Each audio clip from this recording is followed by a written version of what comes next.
TikTok, time to rock. We've got Anime Comic Geek Studio says I'm kind of sad they're not on yet. Well, I think we are on. Yes, we're on. I see my face. All right, so we're here. So good evening to everyone. I should include good morning and good afternoon because people are tuning in from all around the world. I am your friendly neighborhood philosopher, David Wood, and with me, by popular demand, is the man who makes Muhammad's bones shake in their grave. It's the Christian Prince. How you doing, Christian Prince? I'm fine, thank you, David. And before we start, I want to say thank you for inviting me. And I'm so glad to be, finally speaking to you and having all those who are, they wanted this to happen. It's happening. So I'm glad to be here. Thank you. Oh yeah, there were people have been telling me to have you on for months. I'm just not good at contacting new people, but here we are now. All right, so we're going to be taking some questions and comments from everyone in the chat here once we get going. But there may be people here who aren't familiar with you, aren't familiar with your work.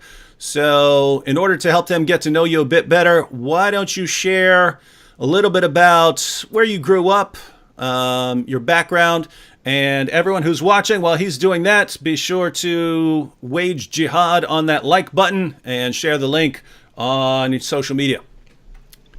I am an Arab. I speak Arabic. Arabic is my first language. And I studied Islam. I have a degree in the Islamic law.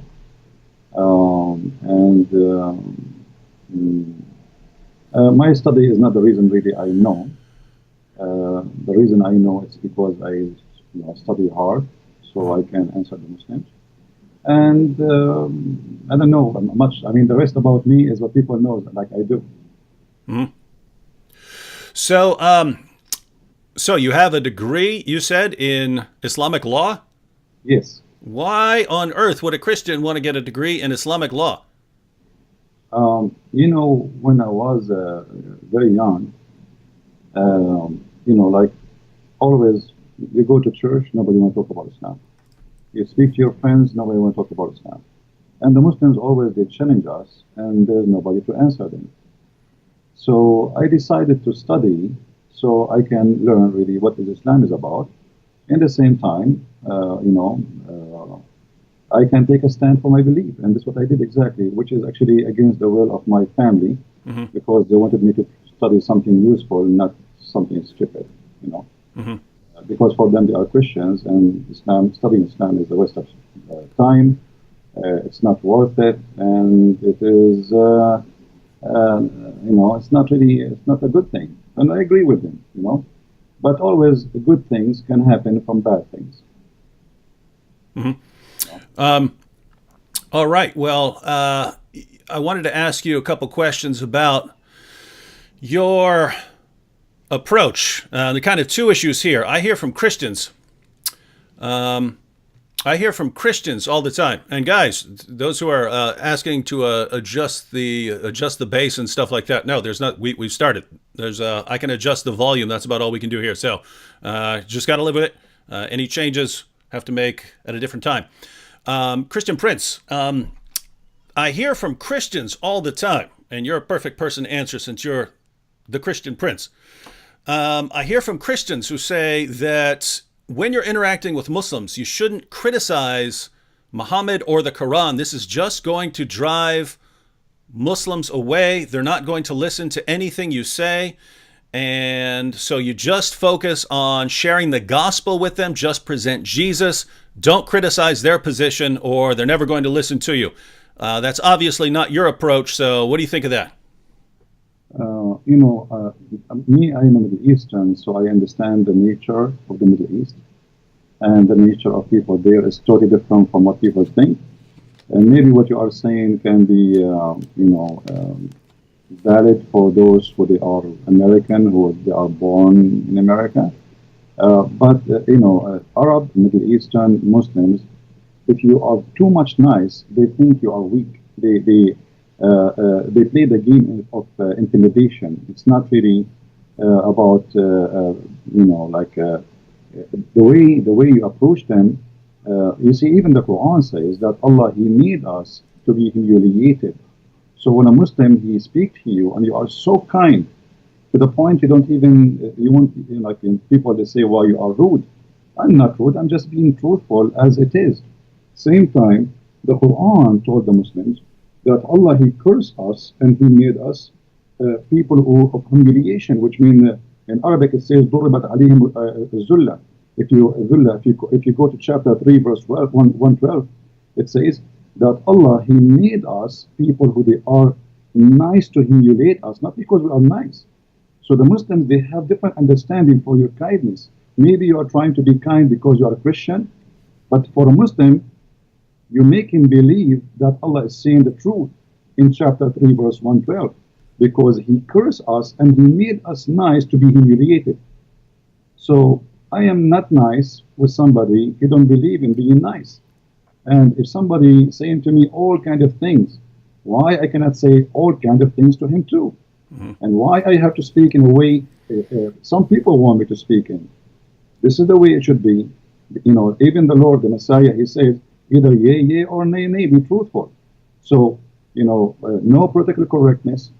The Messiah Himself, He was not politically correct, and He spoke to the Jews in many ways, and many of them, they are harsh. So being harsh, not because I hate the Muslims, I never hate the Muslims, but being harsh because the religion, the topic is harsh itself, and the nature of this religion is harsh too.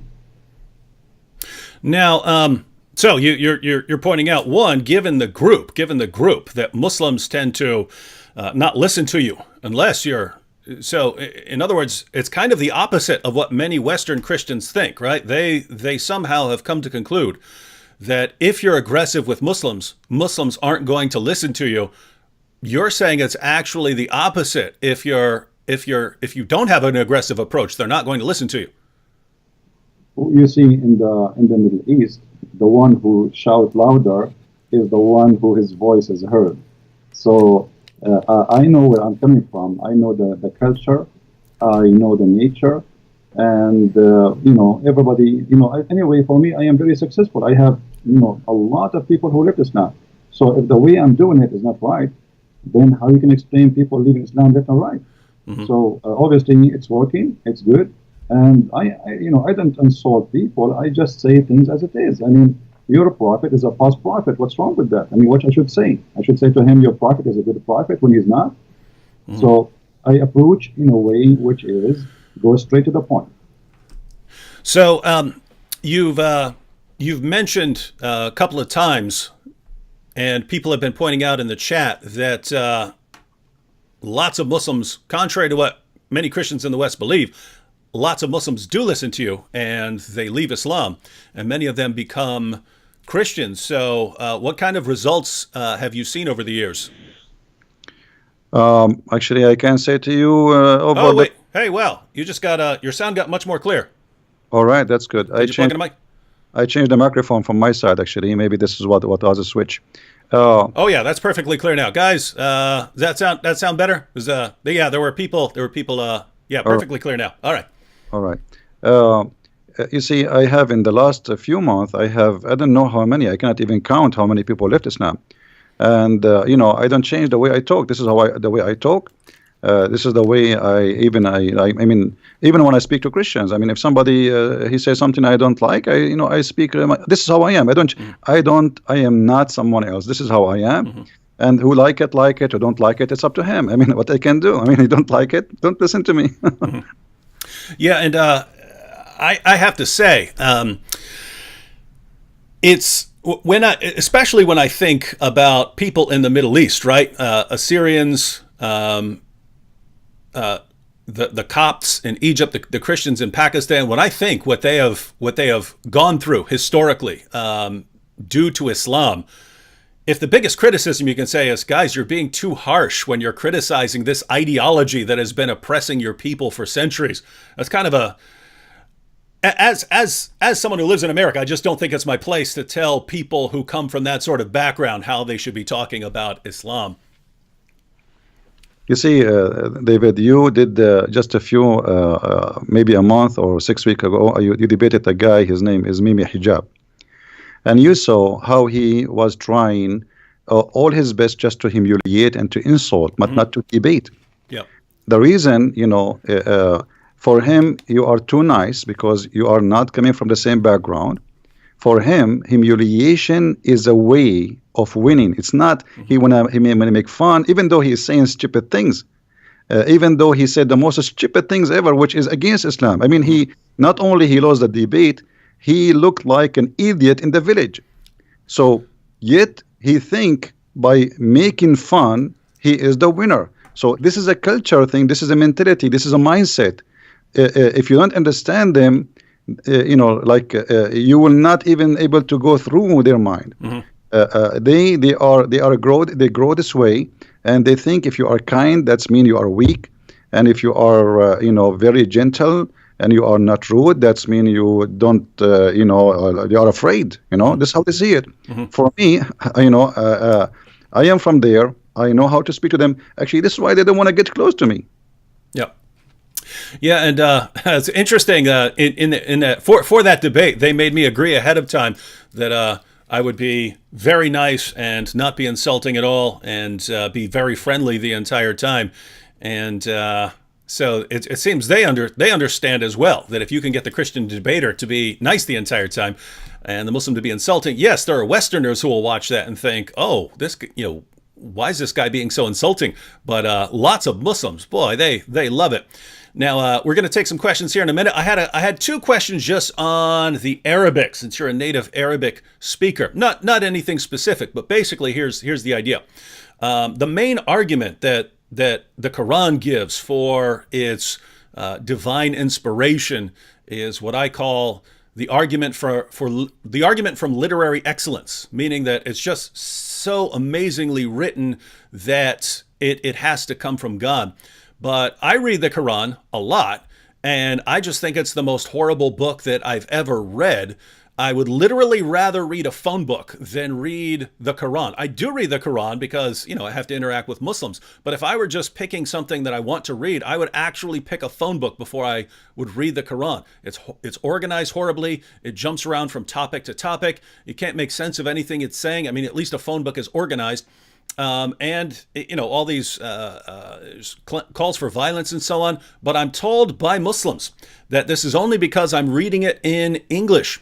If I were to read it in Arabic, then I would see that it's clearly miraculous, the greatest book, so great that human beings couldn't have written it. So when you read the Quran in Arabic, how do you resist the power of the Quran to compel you to believe that it is the Word of God?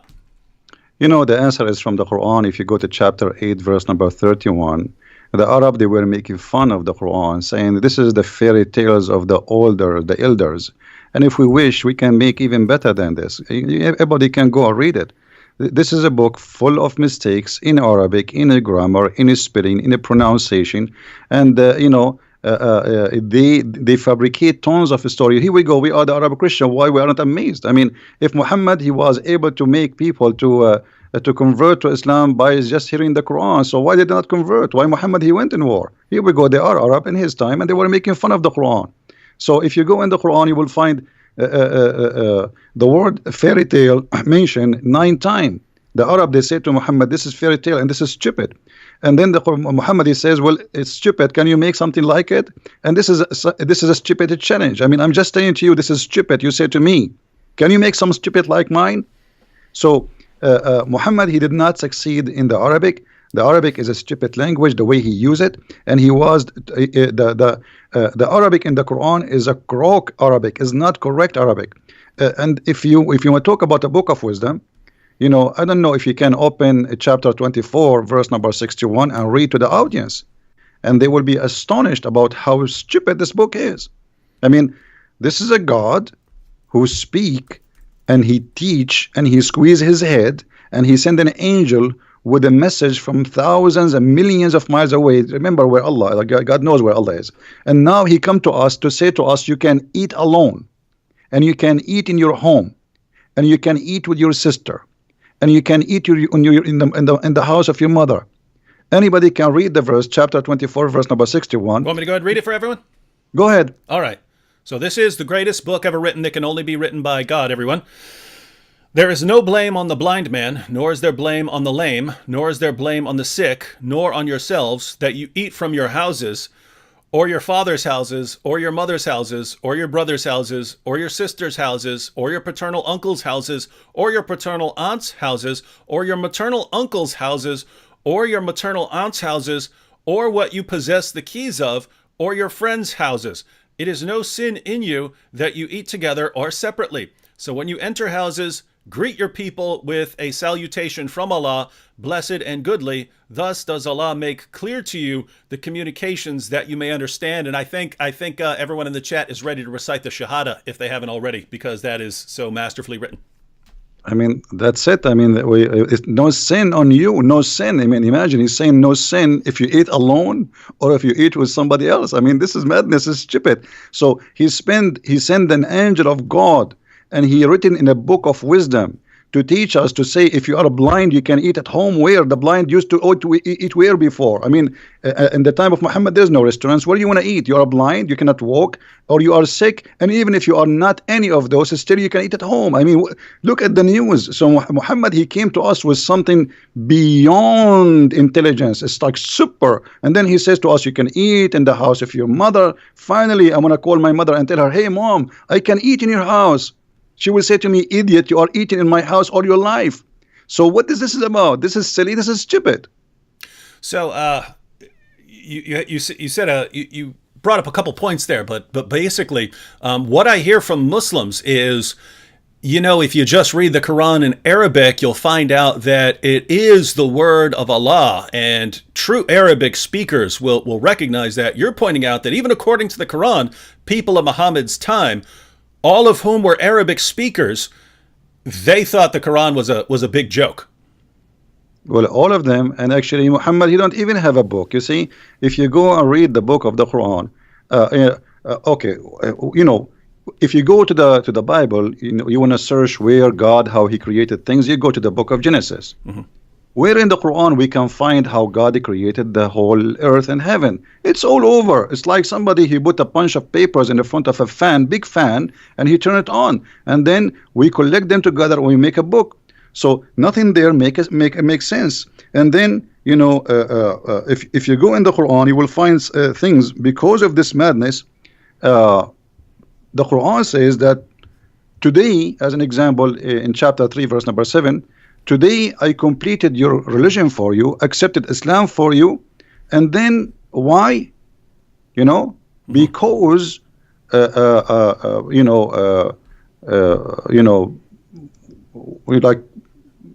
make you, you know, like not to eat pigs, not to eat pork. Mm-hmm. So when the Quran speak about religion, then we will find, you know, like, I mean, I don't know how to explain to you.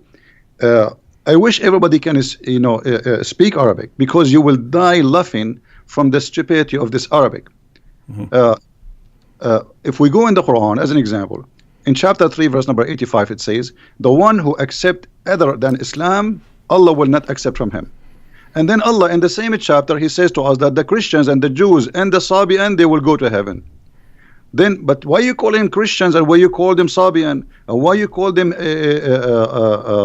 Jews if they are Muslims? This is stupid. If you go to chapter 5, verse number 3, it says that Allah, he forbid for you, etc., etc., etc., etc. And then he said, today I completed my favor upon you and choosing Islam as religion for you. But this is the chapter 5, verse number 3. It is in the beginning of the Quran. This verse can be accurate if this is at the last verse in the Quran. Like Jesus in the cross says it's complete. Here, it says complete in the beginning of the Quran. How we can solve this problem? This problem can be solved easy by saying, okay, the one who made the book, he took this verse, he put it here, but it should be at the end of the book. And yet the Muslims, they say to us that this is the book of Allah. If Muhammad said this verse in the beginning, that means all the chapter after chapter 5, verse number 3 are fabricated. Because he just said, I don't know if you can read it for us, David. Mm-hmm. Chapter 5, verse 3, if you can read it, so people, they can see. I mean, this is crazy. How he complete the religion for them, accepted Islam for them. I complete my favor upon you. Mm-hmm. Ready? Chapter 5, verse 3. Forbidden to you is that which dies of itself, and blood, and flesh of swine, and that on which any other name than that of Allah has been invoked, and the strangled, and that beaten to death, and that killed by a fall, and that killed by being smitten with the horn, and that which wild beasts have eaten, except what you slaughter, and what is sacrificed on stones set up for idols, and that you divide by the arrows, that is a transgression.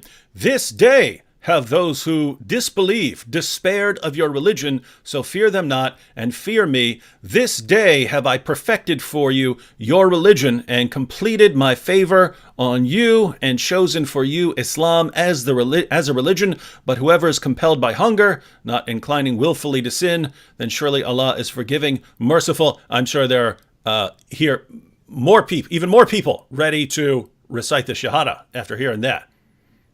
So he completed his favor upon them by saying to them, you cannot eat pork. That's it. Islam is complete now. So all the chapters after, and here you notice, I don't know if you noticed with me, David, that in the same verse at the end it says, after all what he forbade, if you are hungry, still you can eat all of those, which means you can eat pork. Even pork you can eat. But then we find this is a contradiction for chapter 2, verse number 65. Isn't it Allah who cursed the Jews and he made them pigs and monkeys because they broke the Sabbath? Why they broke the Sabbath? Because they are hungry. Because Allah, he made this fish only appear in the Sabbath. So those people, if they are hungry, they are not allowed. But if the Muslims are hungry, they can eat pork.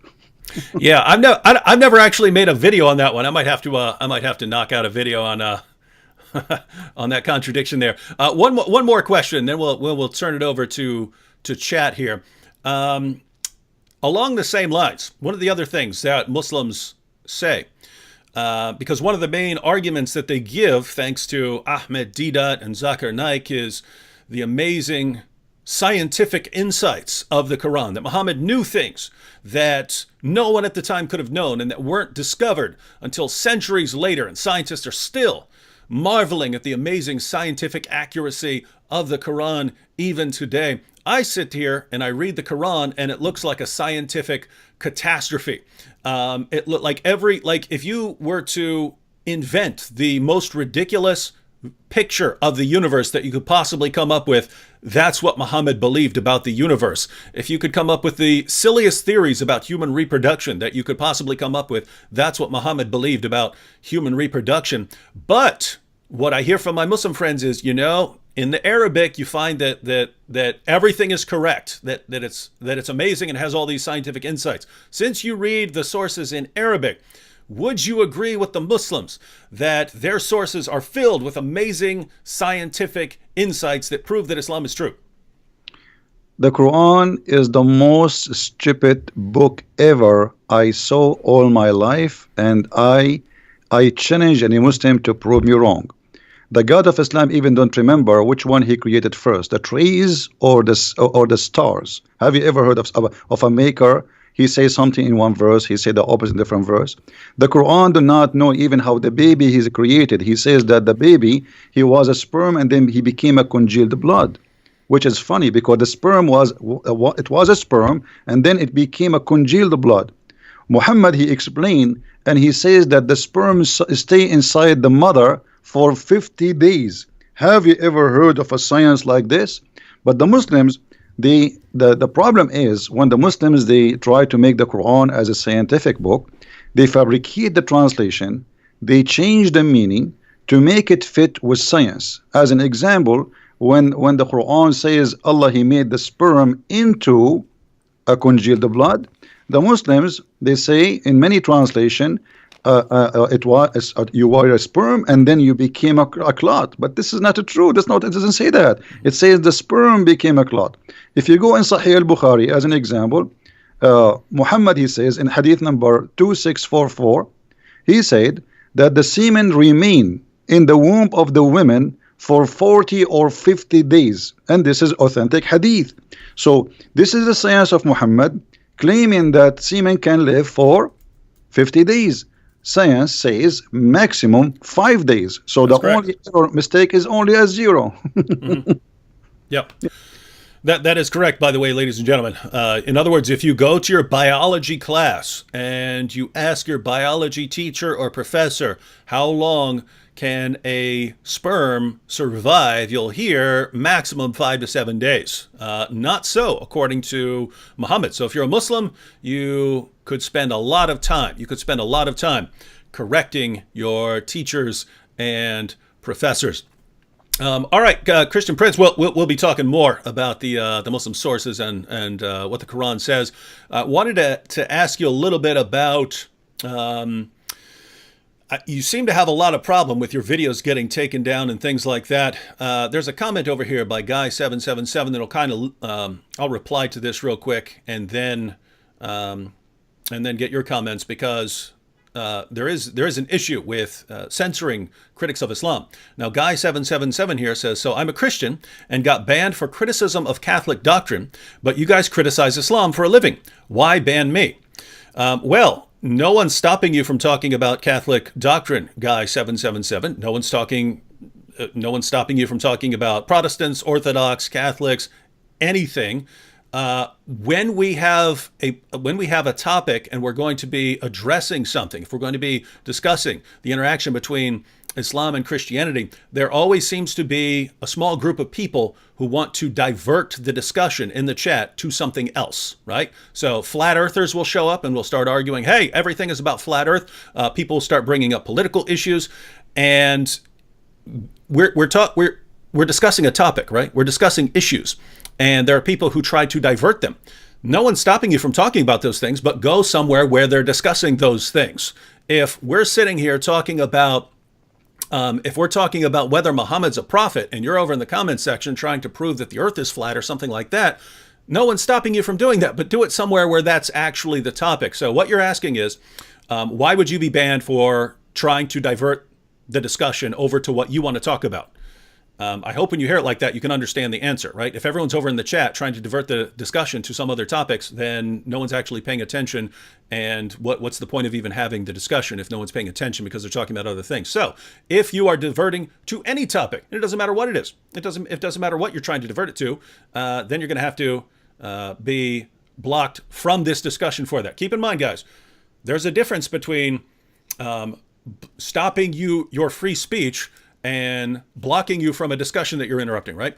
In the United States, we have protected free speech. That doesn't mean you get to come into my room and scream in my ear all you want. You can't say, oh, I'm screaming in your ear in your house because it's freedom of speech. No, that's a separate issue, right? No one's going to stop you from stating your positions in certain places, in public, on the streets, in public parks, things like that. So no one's stopping you from saying your positions on YouTube, Facebook, out in the parks, wherever you want. This area, it's like our house, and we're inviting people to the house to have a discussion and thing, and you're coming in and trying to divert the discussion to what you want to talk about. No, you can't do it. So that's a different issue. Try again, but don't do that again, or I'm going to block you again. All right, so Christian Prince, with that said, what has been your experience of interacting with Islam on sites like YouTube, which have some sort of commitment to free speech, and they say everyone's welcome to pay their ideas. Now, why do your videos keep getting blocked and so on? Yeah. Before I go there, I want to answer this guy. He asked about the Catholic. First of all, the Quran in chapter 5, verse number 14 said, I will spread hatred and enmity between the Christians until the judgment day. And for me, when you do that, you are serving Allah. You are not criticizing anyone. Secondly, you might even be a Muslim, and how we know even you are a Christian. Number 3, the Catholic, they are people who believe in Jesus. They believe in the Father, the Son, the Holy Spirit. So you are wasting my time and very expensive time. We spend our life to speak about things which is not really worth it for us. Go to different place. There's a guy, I can advise you to go to his channel. His name is Muhammad James White, and he hates the Catholic to death. He will welcome you, and he will have you, and will give you a big long hug. Now we go to YouTube. YouTube, anything we say against Islam, they take us down. It doesn't matter what you say, even you say hello. The second you attack Islam, the second you are not welcome. Say something good about Islam, they will welcome you. I cannot even keep my videos for a few hours live on air. I have to keep them, taking them down because they keep sending me. I received tons of emails from YouTube saying Pakistan government complained about this video and about this video and about this video and about this video. I mean, and we have to take them, away. So Pakistan government don't agree. Muslims don't agree. I mean, I live in America. What I have to do with Pakistan? And why Pakistan have control of YouTube? So, we cannot say something without being chased, and this is the reality. And because of that, I keep asking people to carry on my videos and spread them all over. Mm-hmm. Yeah, and by the way, guys, I say the same thing, because there's really, every day when I wake up and I open my computer, I think, okay, I might open it up and it might say you've been banned from YouTube, just because of I get messages all the time from YouTube saying your video has been banned in Germany. This video has been banned in Pakistan. I get entire lists of videos that are blocked in Pakistan. So you just wonder when you're going to get up and a bunch of people false flagged a bunch of your videos again, and then you get banned from the platform. So it's a pretty rough position. By the way, the guy who just asked the question about Catholics, he said he thanked me for at least answering the question, and so hope that was. For the record, I like James White when James White is talking about the topics that James White is really awesome at. But there is a good point there. If you're interested in those kinds of discussions, James White's platforms deals with those, right? We just don't. We're not dealing with that there. We're not dealing with the interactions of Catholicism and Protestantism and Orthodoxy. So we're going to continue here. We have here, I'm going to go through some of the questions over here. Someone says, can you please ask the Arabian prophet to explain the Egyptian saying, Salli al-Nabi? Is that something you're familiar with? Yes, Salli al-Nabi, which means pray on the prophet, you know. And actually, this is something happened during the debate with Mimi Hijab, when he said to you, it's mean pray for, not pray to. Supposedly he fixed it, but the fact he make it blind. Allahu wa malaikatahu yusalluna ala nabi. Allah and his angels, they are praying on the prophet. So salli ala nabi, it is a term which the Arab, they keep repeating based in the order of the Quran, where it says that every Muslim, every believer have to pray on the prophet. And even Allah himself, he prayed on the prophet and the angels, which means Muhammad became the center of the universe. Mm-hmm. So you're saying that this actually refers to prayer here. Absolutely, this is a prayer. I mean, like when you ask in your debate about the word salah, and they start making fun. I mean, show me one word in the Quran. It doesn't say salah mean pray.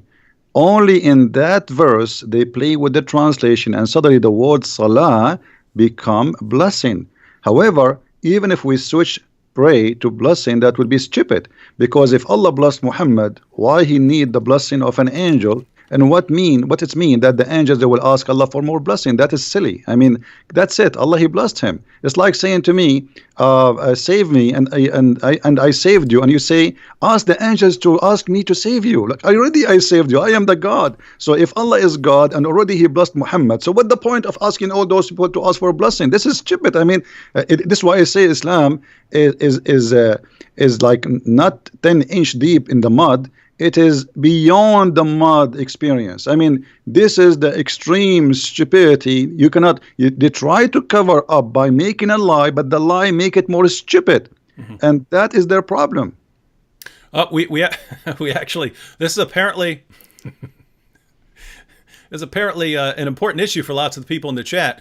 So we had another one. Ask Christian Prince if Allah prays for or to. Now, if I understand, it's actually praise on, so you would have to interpret it as praise for or something like that. But also asking what salah means. Now, how about the word yusaluna and things like that? The Muslims come here pretty much every chat and they start saying that's different from the word salah. It's completely different word that has a different meaning. Is that correct? No, absolutely. This is false. If you go to chapter 2, verse 1 to 5, it says, وَاتَّخَذُوا مِن مَقَامَ إِبْرَاهِيمَ مُصَلَّى. Musalla is the place to pray.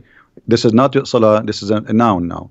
If you go to chapter 3, verse number 39, it says, فَنَتَتْهُ الْمَلَائِكَ وَهُوَ قَائِمٌ يُصَلِّي. So the angels, they called him when he is standing, yusalli. go to that translation. You will say it says he's praying. And so the Quran is full of the verses saying that the word salah, if you go to chapter 4 verse 102, it says وَإِذَا كُنْتَ فِيهُمْ فَأَقِمْتَ الصَّلَاةِ. So if you are between them and you start the prayer. So salah as a is not a verb. It is when we say salah, it's a noun. When we say yusalli, it's a verb, but it's the same. It's like saying you speak English better than me. You can find tons of examples. You know what I mean? So it's just a verb and a noun, but it's the same word. Yusalli and salah is the same. Salah is description of what you are doing. Yusalli is the description of the action you are doing now. You know? All right, now everyone. Before we're gonna continue here, but I just wanted to remind everyone, and I'll remind everyone probably 2 more times before we're done. The links to Christian Prince's various platforms, those links are in the description box. So you have a link to his YouTube channel if you're not subscribed, link to his Facebook page, and also if you want to support him, there's a link to his Patreon page there. So I speak from experience when I say that when we try to dedicate a good portion of our lives to responding to Islam, to making videos, to having these kinds of discussions and so on, it takes up a lot of time, especially when you have to do studying and stuff to prepare for topics and so on. So the donations do come in very, very handy. So, and don't think if you're on a platform like Patreon or something like this, the idea of a platform like that is, yes, even if you can only chip in $5, $6, $2, $10, whatever, the idea of crowdfunding is that if you have a bunch of people want to support what you're doing, and a bunch of people are all chipping in $5, $7, $10, that adds up very quickly. So the link to Christian Prince's Patreon is in the description box. If you can, go and sign up as a patron. Now, here's one I think I'll answer real quick, and then Christian Prince, you can add if you want to. Ahil here, we have a Muslim over here, and matter of fact, Ahil, if you have some questions for Christian Prince, we're happy to answer them. For some reason, he's talking about Koine Greek. He says Koine Greek is Pidgin Greek. LOL, LOL. Why did they not know how to speak proper Greek rather than classical Greek? LOL, LOL, broken Greek Bible. Now, this comment is so hilarious to anyone who is familiar with the Greek language. You ask, why didn't they know how to speak proper Greek rather than classical Greek? What are you talking about? Koine Greek is what people spoke. That was language. That was the language that they spoke. The classical Greek writers, they wrote in classical Greek, but if you're talking about the first century and the language that people spoke wherever you went, the language that had been spread thanks to Alexander the Great, Hellenizing much of the known world at that time, they spoke Koine Greek. So if you're writing your book, if you're writing the Bible, and you're writing it, what are you going to write in? Are you going to write in classical Greek, or are you going to write in what everyone speaks? That's Koine Greek. It's just a simpler form of Greek.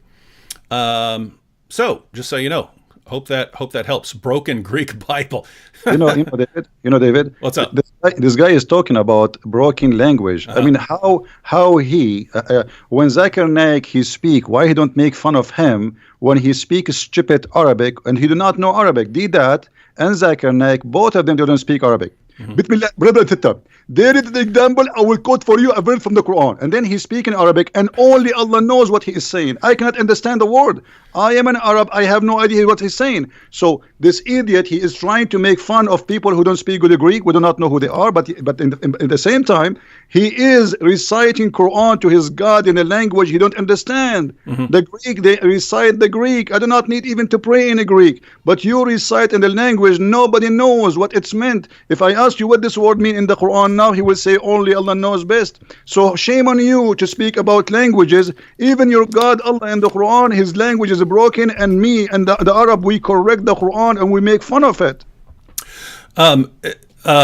Christian Prince, there's a guy on YouTube. He does, his channel's called Vidu Vids, but he does an awesome Zakir Naik impression. But yours is better.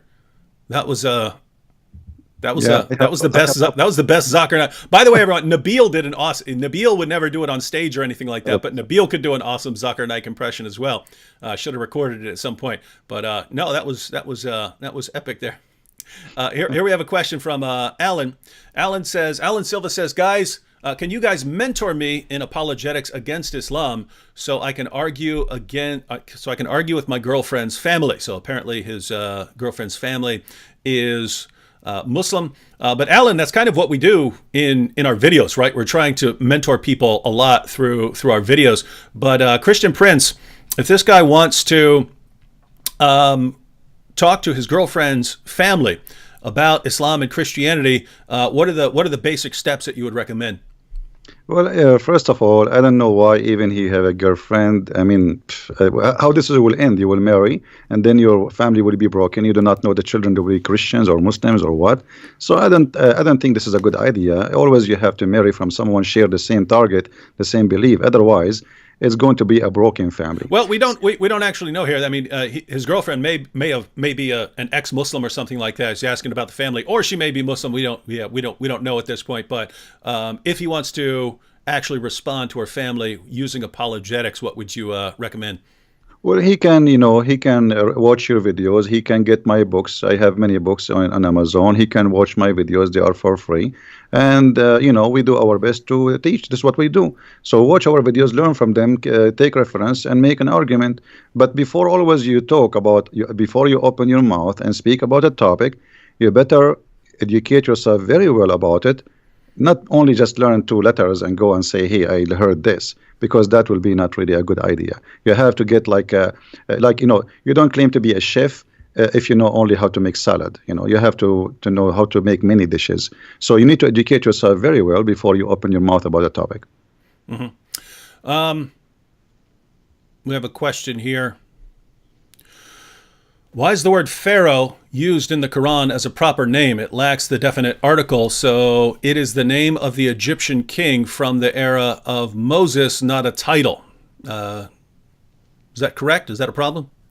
Well, when the Quran says Pharaoh, and this is appear in more than 61 places, the Quran don't tell us who is Pharaoh, but it's talking about Pharaoh as a name, as this guy, his name is Pharaoh, which is wrong. Mm-hmm. Same time, there's many pharaohs. Which one? Mm-hmm.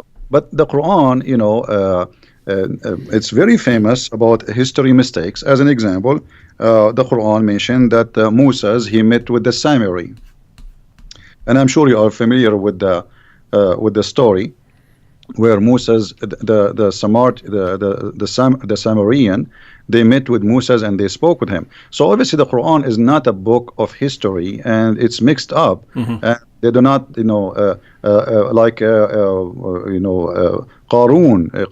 and suddenly Haman, suddenly Haman appear in the Quran as a minister for the Pharaoh. What Haman have to do with the Pharaoh? Moses and Aaron, they are the uncle of Mr. Jesus in the Quran. So, I mean, who is Jesus there?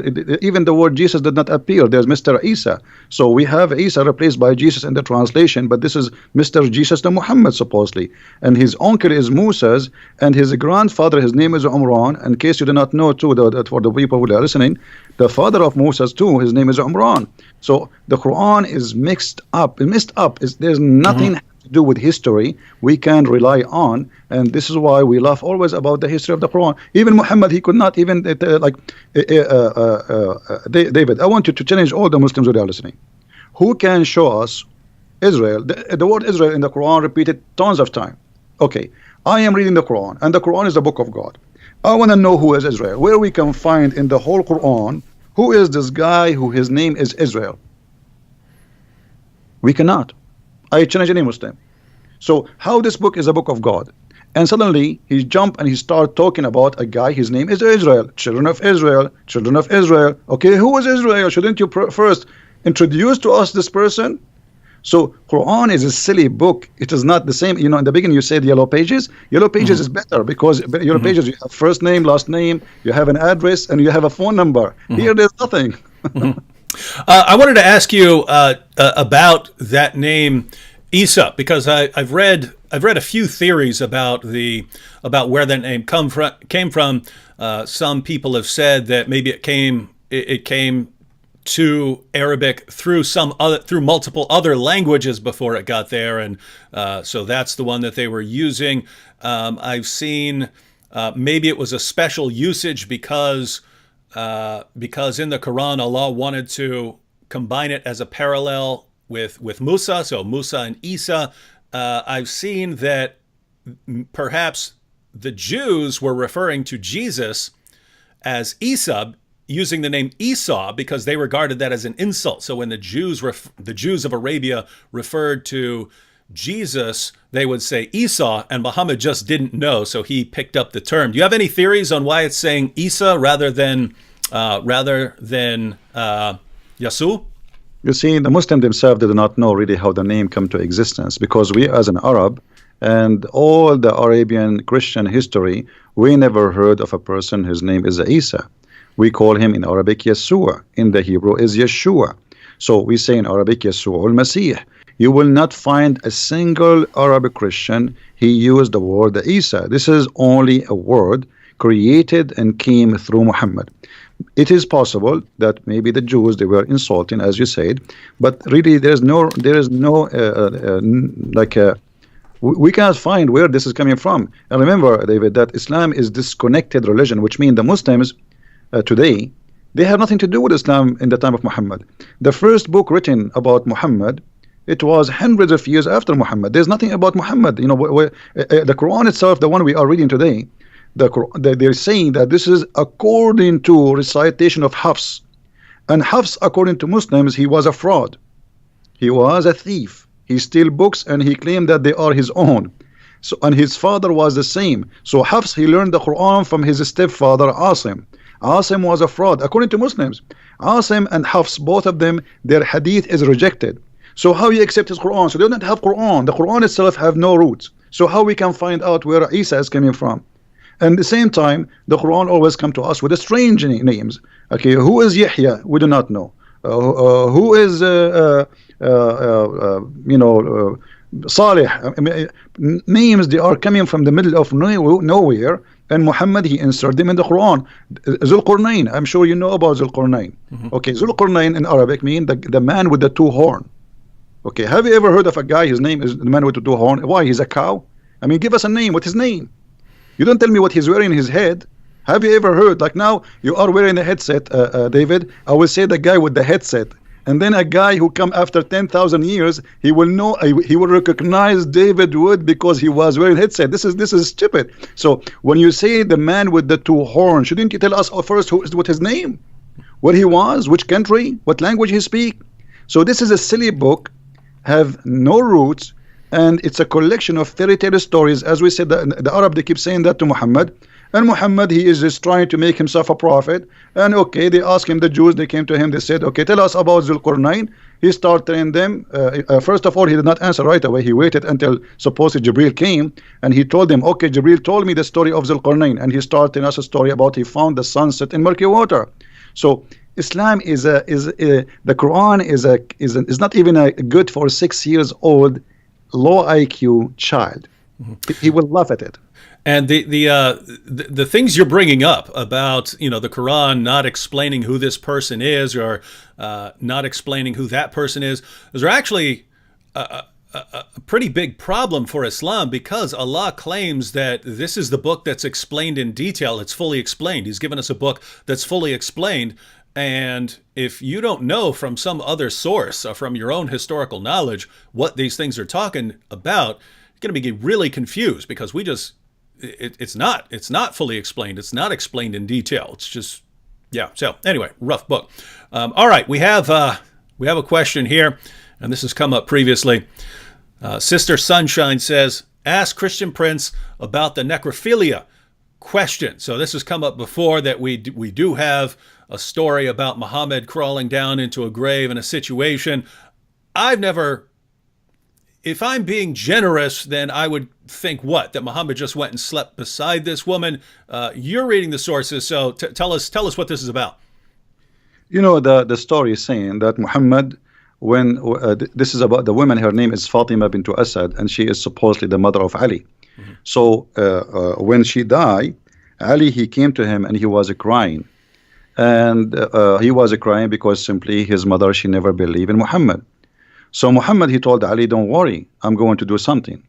Muhammad, he went to the grave, and the women, she have nothing, because you know, when the Arab before Islam, they have the same tradition. They make the person, you know, naked, and then they put them in the grave. They warp them with a sheet. There's no like a coffin. It's a sheet. They put them in the grave, and then Muhammad, he took his clothes and he lay down with her in the grave. And why? According to Muhammad, the Arab who was watching, they said to him, whenever you came with something nobody did before you, why you are doing that? He says, because I want to make the pressure of the grave lighter on her. Now, the story doesn't say that Muhammad did anything wrong, but Muhammad, he took off his clothes and he lay down with a dead woman she's wearing nothing. And the excuse is to light the pressure on her grave. But this is contradiction for the Quran, because the Quran says you pray for them or you don't pray for them, Allah will not forgive them. They are kuffar. So how, if Muhammad he lay down in the grave, the pressure of the grave will be less? This is silly. So Muhammad here is either he is a mentally ill, and he wanna give himself like I can make even the one who go to hell suffer less even after he die, which is stupid to say, because you are just a prophet, you are not God. And the pressure of the grave, what does that mean? It's silly, stupid too. So I don't understand really why he did that, and I don't see it. It was really sexual as it was like something crazy and stupid. I wasn't there to say it was sexual. I can say it is something from somebody who have a mental illness. Mm-hmm. Yeah, and it's so whether he had sex with her dead body or not, it's just weird. No matter what the situation is, it's just a weird thing. Yeah, the Arab, they said that to him right away. They said to him, "You did something nobody did before you. What is that?" Mm-hmm. So he explained to them that he is he is trying to make the pressure of the grave less, and this is false. Isn't it Muhammad who says that he asked Allah for forgiveness for his mother and Allah he reject? Mm-hmm. So if his mother he could not bring mercy for her, how about the mother of somebody else? Mm-hmm. Yep. All right. Hope that answers the question, Sunshine. And CIN says, I have a question. Who's speaking in Surah 1933? So that's a famous verse of Jesus. So I guess they want you to talk about 1933. That's a famous verse because Jesus talks about the day he's raised to life. So I'll go ahead and read the verse, and then Christian Prince can comment on it. So this is Jesus speaking here. He says, "And peace on me on the day I was born, and on the day I die, and on the day I am raised to life." So why would that be an interesting verse? Because here he says that peace on me when the day I'm born and the day I die. And, Muslims, they say that Jesus is still alive. Mm-hmm. So when that day of peace is going to be upon Jesus, according to Muhammad, he will come back and he will stay in earth in the judgment day for 40 days only, and then he will die. And what peace on me in the day I die mean? I mean, it doesn't make sense. I mean, death is death. If there's a peace, what does that mean? So Muhammad, he say things nobody understand, and this is why Muhammad in chapter 5 verse 101 said, "Ask no questions," because verse number 102 it says, "Why not? Because if you do, you will leave Islam." Mm-hmm. So ask no questions. I say things nobody knows what it means. It's including me. Now, if Jesus is going to come in the judgment day, shouldn't we ask the Muslims why? Why? Mm-hmm. Why not Muhammad? Muhammad is the last prophet. Why Allah did not? Muhammad was killed by poison. Why Allah he saved Jesus from a cross? He did not save Muhammad from the poison. So all the questions, the second you ask a question about Muhammad or about Jesus in Islam, everybody go in trouble and they have no answer, and they will say to you, Allah knows best. And this mm-hmm. is the best answer they can give it to you. Allah knows best. Mm-hmm. Yeah. All right, we have a comment from a Muslim here who says the Quran talks about Christians with respect, and it does. I mean, you've got Allah saying that Christians are closest in love to the Muslims. So we've got the Quran talking about Christians with respect. Is that correct, Christian Prince? Well, the Quran insult the Christians all over, and he say we are mushrikeen, we are the worst of the creatures, we are worse than animals. Allah he hate us, chapter 5 verse 14, chapter 5 verse 51, Allah says take not Christians and Jews as a friends. So when a Muslim he says Quran respect the Christian, that is really funny. So why Allah he will spread hate between us, and why we are the worst of the creatures? And when he say in the Quran, like the Christian and the Jews, they can only friends to each other, and the one who is a friend to the Christian and the Jews, as in chapter 5 verse 51, to the Christian or the Jews, he is unjust and he is a bad person. He is evil doer. So when a Muslim says Quran respect us, show us where. I want to see that. And the Muslim, what they do, they show you verses Muhammad he said in the beginning of his life, like in chapter 5 verse 69, Muhammad he says, "Inna alladhina amanu walladhina hadu was-sabi'una wan-nasara," etc. Those who believe and those who they are Jews and Sabi and Nasara, they will go to heaven. This is in the beginning. But later Muhammad he says in chapter 5 verse number 72, the same chapter, just a few verses after, kuffar, they are kuffar, those who say Allah he is the Messiah, the son of Mary. So he called us kuffar. In chapter 5 verse number 82, this is the verse he is quoting for us. This is a verse not saying that we are good. No, you see, look, Muhammad, we mentioned like the guy who asked about he want to talk about Christian sect. Muhammad he was trying to what they call it, divide and conquer. So chapter 5 verse 82, he was saying, oh, the Christians are close to us, the Jews are the enemy. So he was trying to say to the Christians, don't worry, I'm going to kill the Jews only. And later, after he finished with the Jews, he switched to the killing the Christians. The chapter of the Tawbah actually happened after he killed all the Jews, not before. He finished with the Jews and he finished with all the enemies, and suddenly he came with the Tawbah 9:29 says, fight those who don't believe in Allah. He meant specifically the Christians, and he decided to attack the Roman in Tabuk. Yeah, and so everyone, when you're looking at Quran verses and you think, oh, that sounds nice, so you have to kind of try and piece those together in order. When Muhammad starts out as a prophet, it was, according to him, it's, hey, I'm Muhammad and the Muslims are with the Jews and we're with the Christians. It's all of us monotheists together against the polytheists, the idolaters.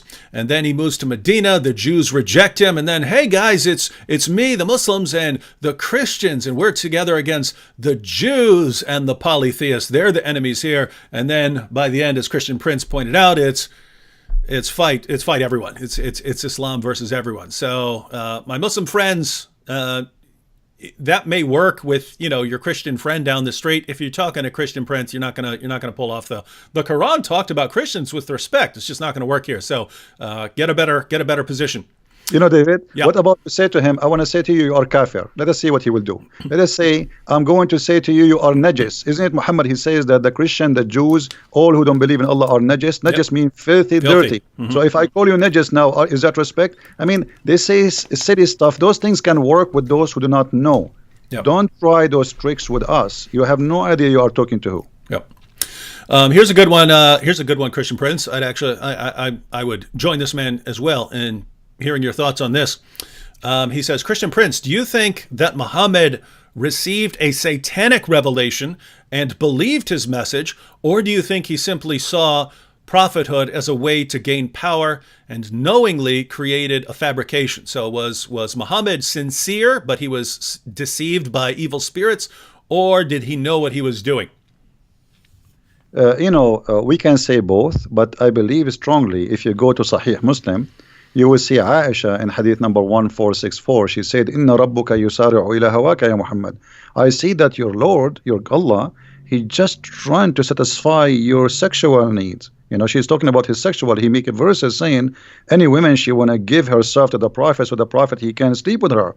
So even the household who live in the household of Muhammad, Aisha, his favorite child wife, she got him busted. I see that your Lord, he has hastened for your desire. What desire we're talking about? Sexual desire.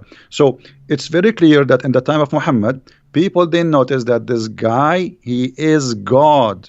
He is the God. He is the one. God is just a puppet. He use him so he can control. So he have mental issue. I can tell from many issues. As an example, he have a low IQ. Once a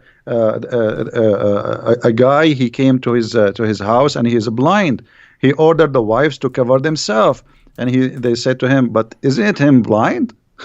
So Muhammad, he got busted. So he said to them, "Well, are you blind too? But you are asking them to cover themselves." I mean, I mean, this is saying that he have a low IQ. If you read the chapter of 18 in the Quran, there's no way anyone he have a little intelligence he will say and he will make such a chapter. The whole chapter is a joke. So Muhammad, he have a low IQ, but he can be fit for that time for those Bedouin who live in the desert. They are not educated, but he could not convince the educated Jews and Nasara in his time, and this is why they rejected him. Muhammad, he said, if I was able to convert 10 Jews only, the whole Jews will convert, which means he could not convert 10 Jews. You believe it? 10 Jews, he could not make them believe. All right, next question is from Jack Sparrow. He says, David, please ask Christian Prince, how does the Shahada sound before Muhammad? So there is a Shahada before Muhammad. So how does this sound? You know, first of all, the Shahada is something funny because, you know, the word Shahada in Arabic is witness. So how you can witness for something you did not see? And you will see that the Quran says that Allah himself, he says Shahada. So Shahid Allahu an la ilaha illahu wal malaika, chapter 3, verse number 18. So Allah himself, he says Shahada. Okay, Allah, he says Shahada to who? So the Shahada, I believe it was Muhammad, he is trying to enforce himself on people to agree that he's a prophet, and he wants them to declare it, otherwise you die. And then because if you declare it, people will hear it, and then there is no way to return. You will be rejected by your tribe, by your family, because you declare that you are following Muhammad. So Shahada, it was a way to sign in the army of Muhammad with the point of no return. Because there is two issues here, two risks. If you leave, Muhammad will kill you. And if you join your family, they will reject you. The Arab, the tribes, they will not like you no more because you join the gang of Muhammad. Muhammad is not really the Arab. They never saw him as a prophet. They saw him as a gang member. Like as an example, there's a hadith to speak about the word Sa'ariq. Muhammad, he said in Sunan Ibn Dawood, which is a Sahih hadith, he said, "Abshiru ya ma'shara Sa'ariq." For those who speak Arabic, they knew what Sa'ariq mean. Sa'ariq mean the outlaw, like, you know, when you speak about a bunch of criminals who they are running away in the wood, for they are wanted for raping, killing. So Sa'ariq are a group of people who they are rejected by their tribes, not from one tribe. And then they live in the desert, and then they make a gang together and they attack the people who traveled, became pirate. So Muhammad, he called his own people Sa'ariq, which is an insult. Like if you say to anyone now in Arabic, you are a Sa'luq, he will kill you. So how Muhammad, he says to the Muslim, Abshiru ya ma'shara Sa'ariq. The Muslim, they translate that in the hadith, they say a group of poor immigrant. That's a lie. Sa'ariq is not a poor immigrant. It is the criminals who they are rejected from their families for crimes they did. Wow. Interesting. All right. Next one. This is from Bram. He says, talk about the crucifixion of Jesus in Islam, Surah 4, verse 157. So what's your take on that? There are multiple takes on this as far as, even according to Muslims over the years, whether this is saying that Jesus wasn't crucified or whether this is simply saying that he wasn't killed by the Jews, or whether it's saying that, even though he was killed, it wasn't, you weren't the ones that killed them. So what's your take on Surah? So just so everyone knows, Surah 4, verse 157, this is where we have that the Jews are boasting that they killed Christ Jesus. And the Quran says, but they killed him not, nor did they crucify him, but so it was made to appear to them. What's your take on that, Christian Prince? Well, this is a very important verse. I advise the Christians to learn carefully and listen carefully for the answer. This verse confirms something very important. Number one, that the Jews, they confirm their killing to Jesus. Number two, Allah saying that they killed Jesus, but the fake Jesus, which mean the Bible is telling us a true story. Because if I am witnessing a crucifixion of someone, Allah, He made him look exactly like Jesus. And then John and Peter and all the disciples of Jesus, they witness that we witness the death and the crucifixion of Jesus. The Quran saying Allah, He made him look like Jesus. So the Christian, the apostle of Jesus, they witness for the truth, for what they saw, which mean the Bible is saying the truth, because a true witness is the one who say what he saw, not what somebody else after 600 years will say to us. I saw this, I write this. This is honesty. So the Quran confirmed that what is written in the Christian book is absolutely correct, that they witnessed and they saw Jesus being crucified. And then Allah, He sent after 600 years someone to say, it was not Jesus, this is a child, and this is stupid. But by this, the Quran confirmed that our story is a true story. And now Muslims, you tell me how they can confirm somebody, he never witnessed Jesus, he never spoke to Jesus, he don't even know the language of Jesus, he don't even know the name of Jesus, and yet he can tell us what happened to Jesus. Why? Because he have somebody came to him and he squeezed him 3 times like a mayonnaise, and he told him that, oh, they did not kill the Messiah, it was someone looked like him. All right, I assume this comment is a joke, but on the slim chance that it's not, I'm going to go and post it. YS says, hello, I want to donate $1 million right now. Is it possible to send $1 million as a donation? Let me know so I can do it now. Well, if you're talking about to Christian Prince here, well, I don't know if you can send a donation that big, but no, there's I don't his want Patreon. $1 million. I don't want it, David. Give it to David. Okay, so if you want to, you can divide it up. You can give half. Go to Christian Prince's. Look, just go to Christian Prince's Patreon page. The link is in the description box. You can give him whatever you want. You could find my info if you want. Back to this comment from a Muslim. He says, "I have no problem with Christians as a Muslim." Well, my take would be that that's great that you don't have a problem with Christians as a Muslim. But my understanding is that Allah has a problem with us, and Muhammad had a problem with us. And because Allah and Muhammad had a problem with us, and the rightly guided caliphs had a problem with us, and 14 centuries worth of Muslim scholars have had a problem with us, that there's still a problem with us. So, Christian Prince, how would you respond to a Muslim who says he has no problem with us? How he say, I'm a Muslim and I have no problem with the Christians? That's mean you are a hypocrite. Because if you are a Muslim, you believe in the book of Allah, and the book of Allah says in chapter 5, verse 51, take not Christians and Jews as a friends. Even the Quran in chapter 9, verse 23 says you cannot even take your father and your brother from your blood as a friend.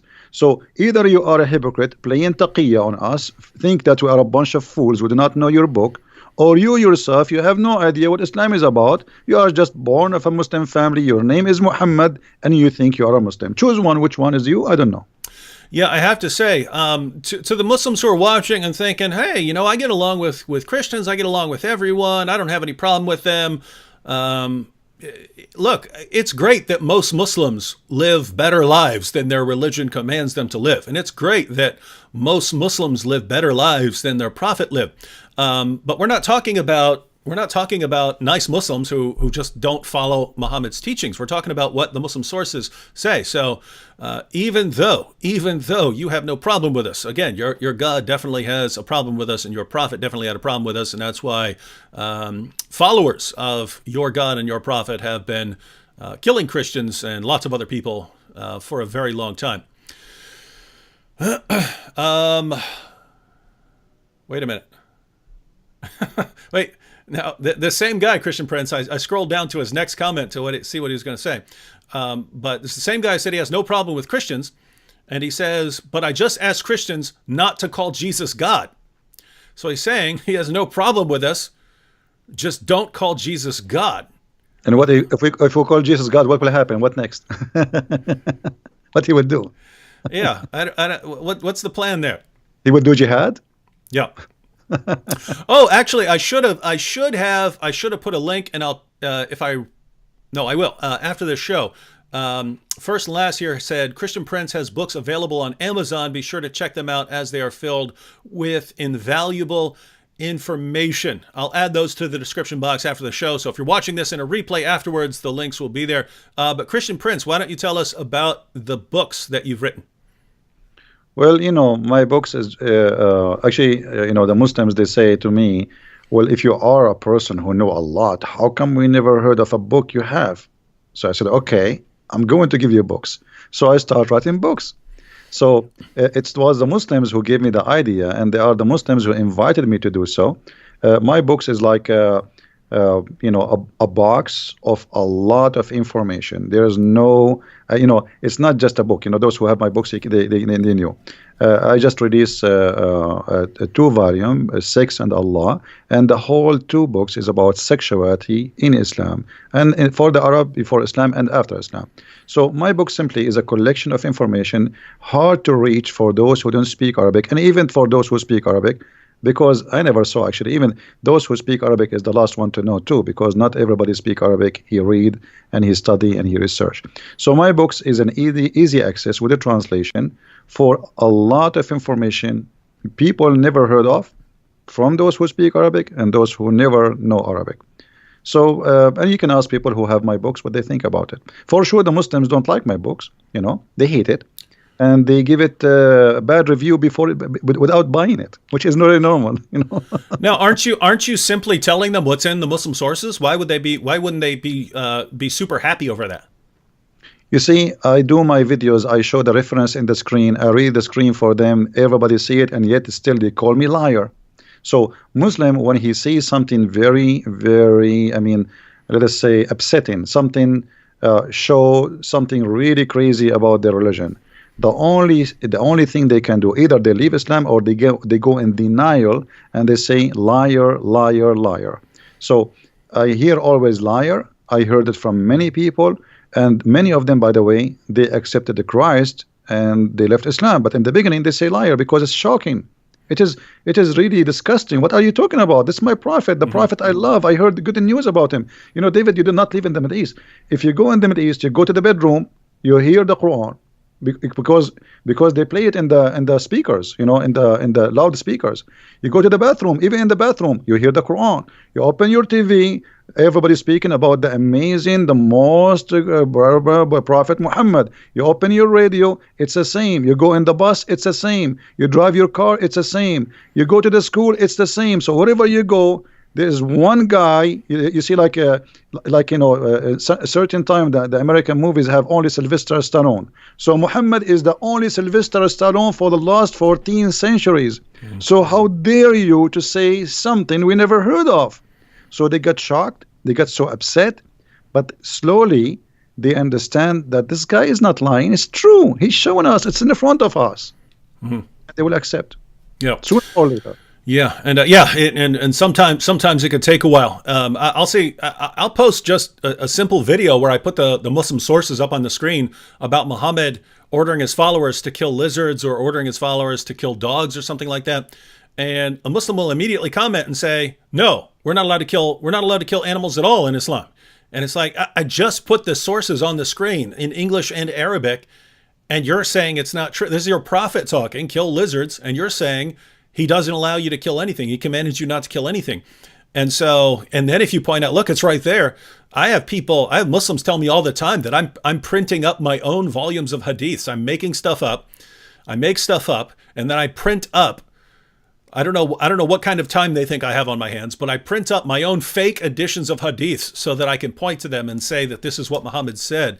And it's just amazing that, a Muslim will hear something from his mom when he's growing up. And then when you show him that his prophet said the exact opposite, he'll stick with what his mom said and accuse you of making it up, even though it's not hard to go on a Muslim website and look up these sources. Interesting stuff. All right. Someone asked what's the Islamic concept of an apostle? What is an Islamic apostle? If Muhammad's an apostle, is Isa, Jesus, an Islamic apostle as well? I don't know what they mean by apostle. Are you talking about like a messenger? Yeah, he's talking some Quran translations will translate it as apostle, and others will translate it as messenger. Yeah, well, there's no, like, apostle should not really appear as a translation. It should come out as either as a Nabi, which means a prophet, or a messenger. Because Muslims, they make a differentiation between a prophet and the messenger, which is very silly too. Because how you can be a messenger but not a prophet? The second you deliver a message from God, that is a prophecy from God. And God Himself is the first prophet, because the true prophet is God. He is the one who prophesies about the future, and the rest, they carry the prophecy. So Muslims, they have a very funny understanding that there's a messenger and there's a prophet, and Muhammad is both of them. He's a messenger and he is a prophet in the same time. But here, David, maybe you can ask the Muslims who they are in the crowd, can somebody give us a prophecy of the prophet Muhammad in the Quran? Like what? What about the war between the Romans and the Persians? What do you think of that? If you go in the hadith, I just made a video about it a few days ago. Oh yeah, oh that's cool. It says that this hadith, this verse was revealed after they won, not before. So Muhammad he said that verse after the Roman they won the war. Secondly, if you go and study, let us go first to the hadith. Just let me get the reference. And this is Sahih.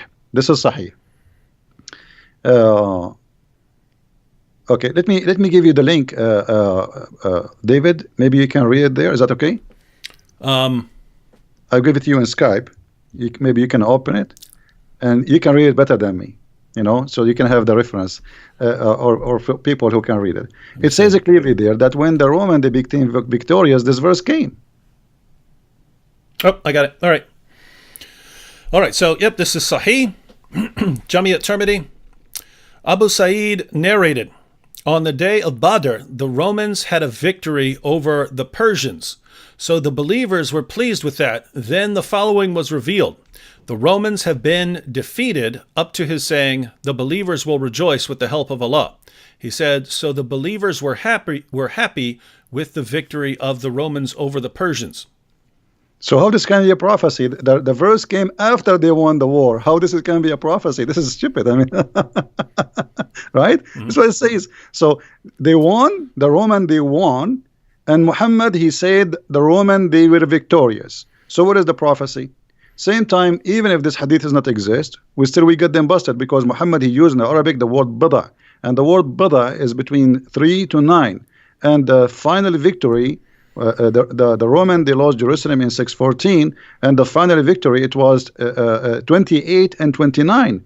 So Muhammad he got busted either way, either if it is he say that before they won, or if he say that after they won. But imagine after Trump he won, I say, let me give you a prophecy. He won, and the Republican will rejoice. That's funny. He won already. He won a year ago, in the year 2016. So the hadith in front of you is very clear. Same time, there is a question, and no Muslims can answer, why the Muslims will rejoice for the Roman victory. Isn't it the Roman are kuffar? Why they will rejoice for the victory of the Roman? What they have to do with the Roman? So, and by the way, everyone, Christian Prince, as far as I know, this is the main prophecy that Muslims go to. So you're saying that they're the main one they go to when we ask them about a prophecy here, it fails completely. Absolutely, it's stupid in either way, because the years. If you see this hadith here, if we say it's not exist, but they cannot say it's not exist. It's sahih, as you see. So the Roman they were victorious, and then the following verse was revealed. It's very clear. So it's revealed after they've been victorious, not before. Secondly, that in Arabic it says غُلِبَتُ الروم, and then it says وَبَعْدَ غُلْبٍ سَوْفَ يُغْلَبُونَ فِي بَضْعِ سَنِينَ. So they are going to be victorious in the word bada 3 to 9, and the Roman took them a lot longer than what Muhammad he predicted. So either we go that Muhammad he was predicting before, and that will make him look as a false prophet, or we say, as the hadith here, which is sahih supposedly, saying that the verse revealed after the Roman were victorious, and that will destroy all the claim anyway. And it's kind of Even if we granted everything that Muslims claim about this, if we ignore the hadith you mentioned and so on, and we ignore the time frame, that the time frame was not met, even if we ignore all of that and we say, okay, Muhammad predicted this side would win a victory in the future, and they did. It's kind of a really weak prophecy when, you know, you've got battles and they're going back and forth. The wars are going back and forth and so on. That would be like me saying, ladies and gentlemen, the Republicans won the presidency, but at some point, the Democrats will win the presidency again. And then eventually when the Democrats win, I say, you see there, I'm a prophet, ladies and gentlemen. No one would accept that. And yet this is the one they go to, along with all the other problems. Yeah, this is a war happening for 300 years, and they win and they lose and they win. They lose. This is silly. Same time, you know, Muhammad, he claimed that the Roman, they will be the major population of the people of the earth. So, okay, well, Muhammad, he made a prophecy about the Roman, and let us see what it is. When Muhammad, he says, and this is in Sahih Muslim, that the Roman, when the judgment did come, they will be the major population of mankind. And this is hadith number 2898a. So, تقوم الساعة والروم أكثر الناس. The judgment day will come, and the Roman, they will be the most biggest population of mankind. They are the majority. So, but the Roman are gone. Where is the Roman? Do you know where is the Roman, David? Where is the Roman now? Here we go. This is a false prophecy. If one prophecy made by a prophet who claimed to be prophet, that's it. He's a false prophet. You know. Yeah, and there are other prophecies that Muhammad made where I just can't figure out how they can possibly come true now. So, for instance, Sahih al-Bukhari 71:16 narrated Abu Huraira, Allah's messenger said, "The hour will not be established till the buttocks of the women of the tribe of Daus move while going around Dhul Khalasa." But that place was destroyed by Muslims a long time ago, so it's never going to happen. The people of the women of that tribe are not going to be marching around this place anymore. And you have passages like that where it doesn't look like they could ever come true unless this tribe makes a comeback and then, you know, goes back to its practices and starts walking and rebuilds this place that Muhammad's followers destroyed. Then you got others which, I mean, if Muslims really, really take their prophet's words seriously, they should be going and trying to confirm them. So let me give an example. Sahih al-Bukhari 71:19 narrated Abu Huraira, Allah's messenger said, "Soon the river Euphrates will disclose the treasure of the mountain of gold. So whoever will be present at that time should not take anything of it." So according to Muhammad, there's a mountain of gold below the Euphrates, a giant mountain. So if Muslims think this guy's a real prophet, they should really they should take some metal detectors out and be at the Euphrates and find this giant mountain of gold. They'd be rich forever. Well, as long as you mentioned the Euphrates, do you know where the Euphrates is coming from, according to Muhammad? Where's that? It's coming from heaven. When Muhammad, he went to the seventh heaven, he found that the roots of the rivers Sihan and Jihan and Euphrates and the Nile, those are 4 rivers are known. All of them, they are coming from the Jannah. And this is Sahih. This is not, this is you can go even to Sahih al-Bukhari, 56110.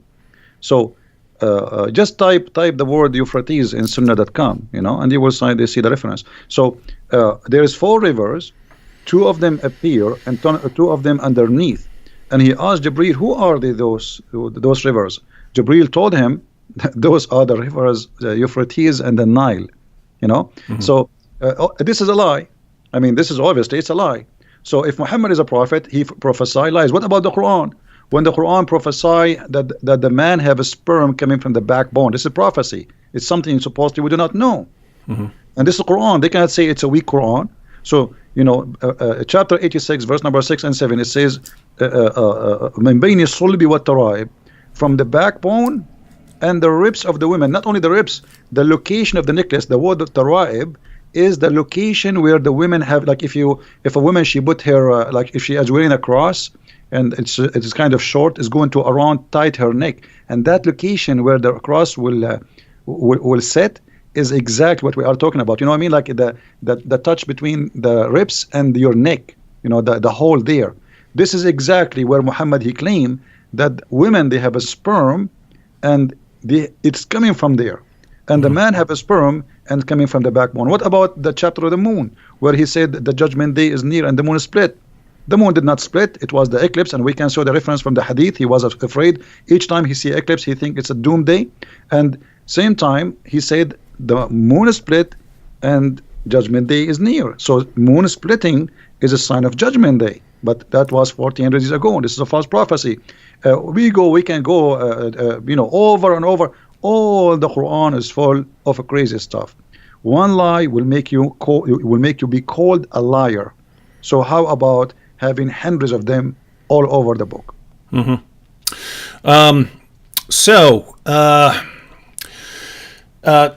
Wanted to bring up something to you because you mentioned it earlier that the Quran is affirming what happened with Jesus in the Christian position. Sam Shamoun and I use a lot what we call the Islamic dilemma that the Quran affirms, and I'm bringing this up because I scrolled past a comment. I could go back and find it, but someone was saying that the position of the Quran is that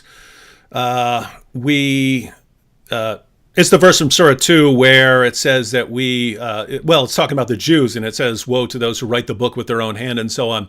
But what is the Quran's position on the previous scriptures, the Torah and the Gospel? Because every Muslim that you ever run into pretty much believes that the position of the Quran is that Allah revealed the Torah and the Gospel. They were corrupted by Jews and Christians, and that's why Allah sent the Quran to basically give us an uncorrupted revelation. What do you think is the actual position of the Quran? In other words, if you just read the Quran beginning to end, what would you believe about the scriptures of the Jews and Christians?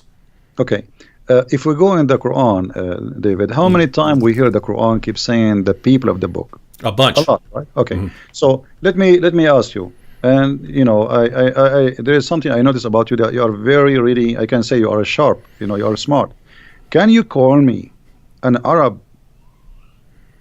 Yep. When I'm not? No. You cannot. So can you call me an Indian if I am not? No. So when you call me the people of the book, it's mean they have a book. So how they are called people of the book in the time of Muhammad, and we are called people of the book today, yet we don't have a book according to the Muslims. This is how silly this religion is. It's like saying to you the guy with the car, but he don't have a car. It's like saying to you the guy who have hair, but he don't have a hair. So this is how silly. Same time, the Quran full of verses speaking about the Quran confirming what is with us. And you mentioned, you know, confirming what is with them. As an example, chapter 2, verse number 89, it says, وَلَمَّا جَاءَهُمْ كِتَابٌ مِّنْ عِنْدِ اللَّهِ مُصَدِّقًا لِمَا مَعَهُمْ, approving, confirming, believing in what is with them, not before them. So, and chapter 2, verse number 91, same. Chapter 2, verse 101, it says the same. Chapter 2, verse number 213, it says the same. So, you know, all over the Quran, we find the same reference. But the Muslims, they cannot find really anything. It says that the Bible is corrupt. You see, the Muslim, they says, the Quran says, يُحَرِّفُونَ الْكَلُمْ عَنْ مَوَاضِعُهُ. What does that mean? You go to the interpretation, they say they change the meaning of it. This is their scholars, not me. It doesn't say they are corrupting the book. It says they change the interpretation of it. And that actually was, if you remember the story where Muhammad, he took an oath on the Torah. You remember? Okay. A Jewish guy, he put his finger over the word stone. Okay, stone them, the punishment of stoning.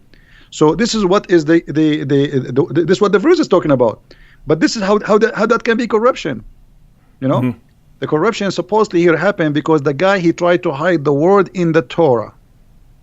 And if it is corrupted, and Muhammad, he knew the book is corrupted, Where is the hadith where Muhammad he says the Quran, the Bible is corrupted? I want to see it. Same time, the Quran never says, what they are claiming to be, and even their scholars don't agree with them. Because how in one verse you says you approve what is with them, in the other verse he says they are corrupting, but they are corrupting the word. Same time, يحرفون عن مواضعه, which means changing the location. If you go to chapter 5 verse number 41, maybe you can read it for people there. I will give you like a little bit of time to find it. Chapter 5 verse number 41, it says that corruption here is a change in the location of the words from its location. Does it say that, David? So 541, O Messenger Muhammad, let not those who hurry to fall into disbelief grieve you of such who say we believe with their mouths, but their hearts have no faith. And of the Jews are men who listen much and eagerly to lies, listen to others who have not come to you. They change the words from their places. Okay, so the corruption here is not taking the verses, is changing the words from their places. All right. Now, if this is corruption, that means the whole Quran is corrupt. Because a chapter of, we just mentioned how the Quran says, today I completed your religion for you, right? The Muslims, they agree that the first chapter was given to Muhammad is now number 96. So if it changing the words from its place will make corruption, that means the Quran is the first one to be called corrupt book, because the whole Quran is messed up. This is not how Muhammad received the Quran, even according to Muslims. So here, there's nowhere it says that they took the verses out of the Bible. All it says, يحرفون الكلام من بعد مواضعه. Some of it, but if you go to the interpretation, it says that they change the meaning. They do not really take it, not literally. They change it from its. And this is the story about the Jewish guy who put his hand over the verse where it says stoning to death. Yeah, and just so everyone read that entire passage, everyone. We just went to Surah 5, verse 41, but the entire passage that follows, especially verses 43 and 47, and then 48, they basically give an outline of the true position of the Quran. So when the Jews come up to Muhammad to settle a dispute, Allah gives a response in verse 43 that they don't need you, Muhammad. They don't need you, Muhammad, because they've got the Torah. And if they don't judge by the Torah, then they're in trouble. So the position, now notice that would make no sense if the Torah has been corrupted. Then they would need Muhammad to correct them. But instead, it's, hey, Muhammad, they don't need you. They've got the Torah. Then in verse 47, Christians are supposed to judge by the gospel. And then verse 48, and Muslims judge by the Quran. So the position of the Quran is that each group has its book that it's supposed to judge by. Unfortunately for Islam, Muslims eventually went to the Torah and the gospel and realized they don't line up with Muhammad. That should have been the clear proof that you need that you're dealing with a false prophet. Instead, you just said, oh, I guess they corrupted it, contrary to everything that Allah has said in the Quran. And David, what about verse number 68, chapter 5, verse number 68? Oh, yeah, awesome. Doesn't it say that you people of the book, you should practice, you should follow the Torah and the Bible? Okay. Yeah, it says we have no ground to stand upon if we do not stand upon the Torah and the gospel. So how we don't have a book and we the Quran is saying to us we have to follow that book? That's really stupid. I mean, give us the book. Yeah, guys. So going back to what Christian Prince was saying earlier, that the Quran repeatedly calls us the people of the book, calls Jews and Christians the people of the book, right? So it's talking about a book that we have. According to what Muslims are saying today, our book was already corrupted. Well, that would have to be, when Allah is calling us the people of the book, then it must be doing so in an insulting fashion, according to what Muslims are telling us, right? When it calls us the people of the book, it would be calling us people of the corrupt book, right? People of the distorted book or something like that. But that's not what the Quran says. And so going through the other passages that Christian Prince brought up, the Quran is affirming the book that we have. And so, guys, you just have a problem here. And you need to recognize every Muslim wants to believe that the Torah and the gospel have been corrupted because they know that the Torah and the gospel do not line up with Islam. So they have to say it's been corrupted.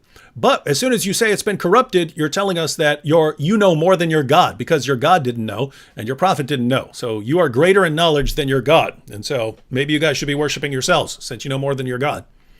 David, why the Muslims don't tell us why Allah he wrote the whole Torah to Moses in his hand? The Muslims don't believe in the Ten Commandments alone.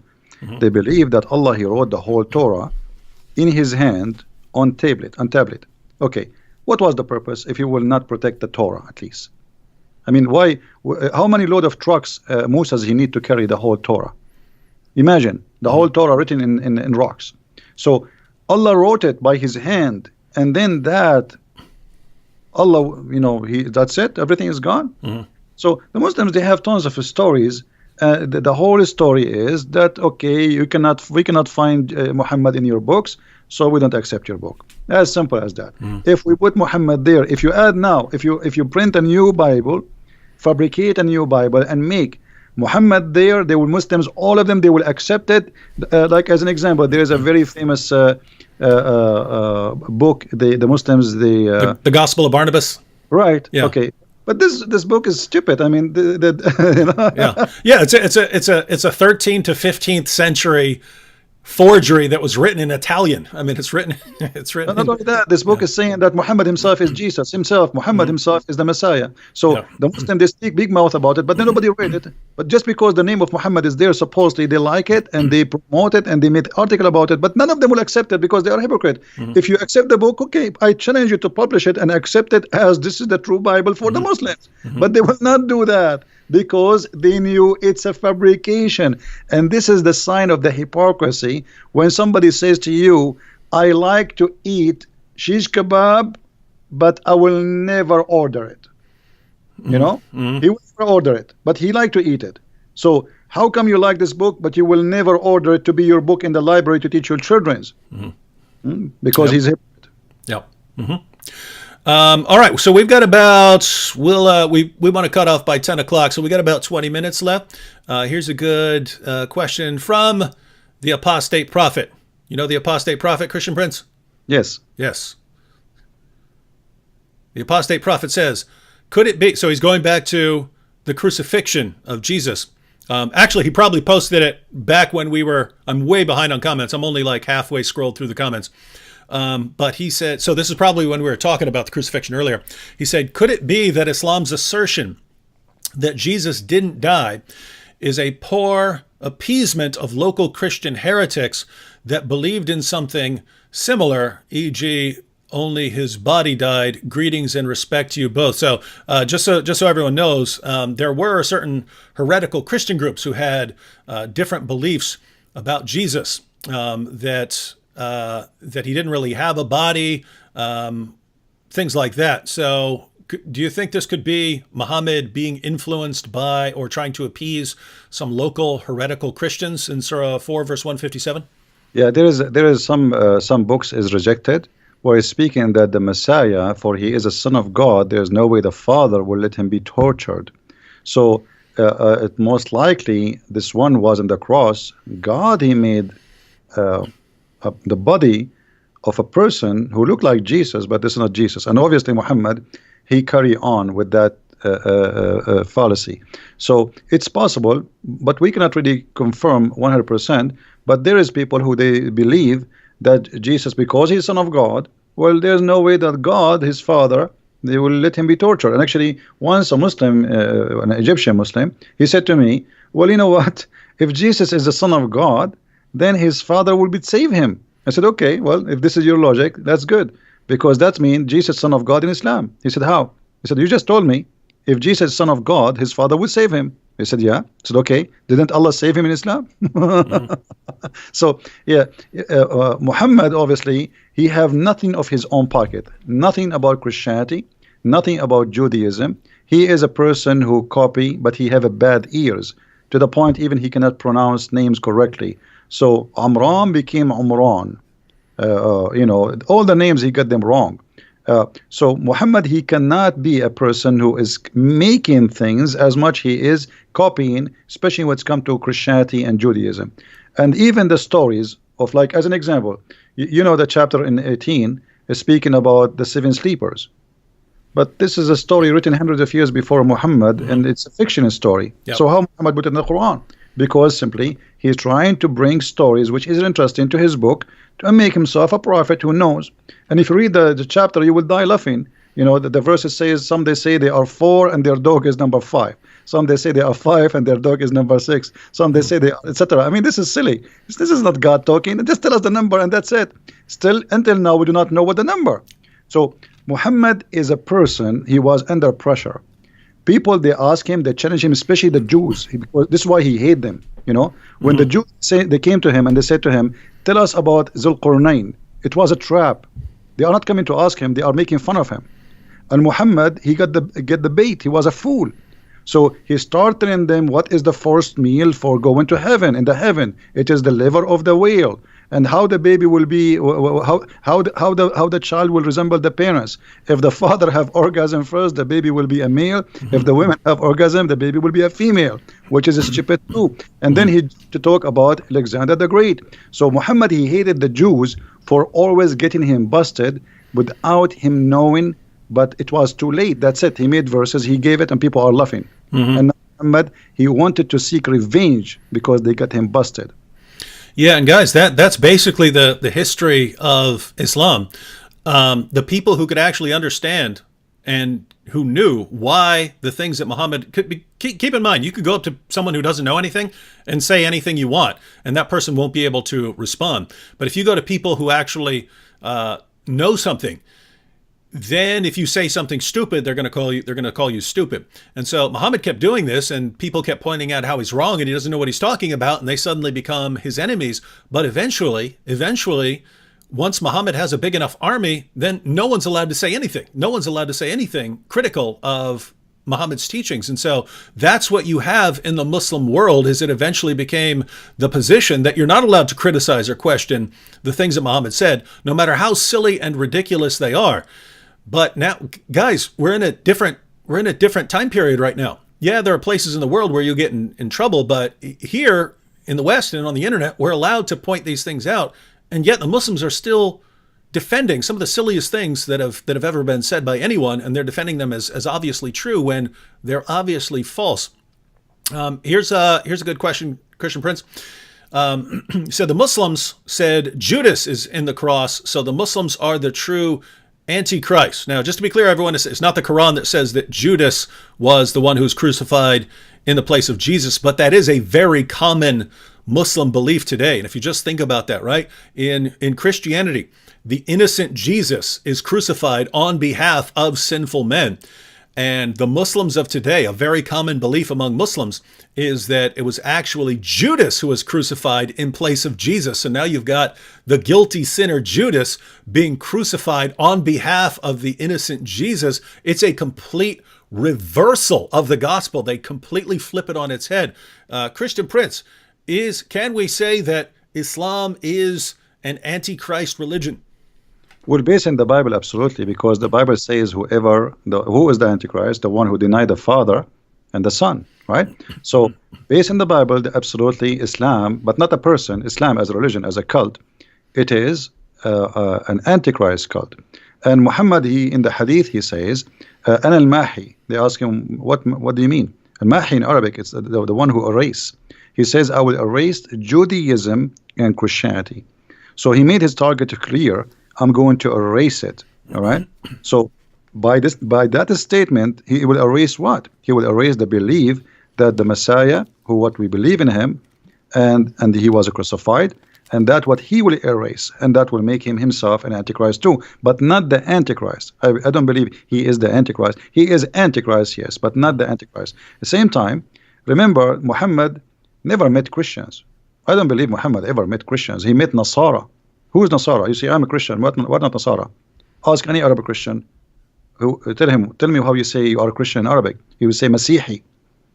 Masihi, coming from the word Messiah. Not a single Arab Christian he even will accept to call him Nasara, because that will sound like an insult. So for us, that is clear evidence that Muhammad, he met a group who they are Nasara, and I believe Nasara here is coming from the word, from the Hebrew, where the Nazarite, which is not the Nazarite from the city, the Nazarene, which is in Hebrew like the one who is poor in the understanding, not poor in the money. So the Christian, they call such a group Nasara, for they are poor in the understanding of the Bible, and they were rejected. And this is why they all exist in the Arabian Peninsula. They run away because they rejected from the Christian community.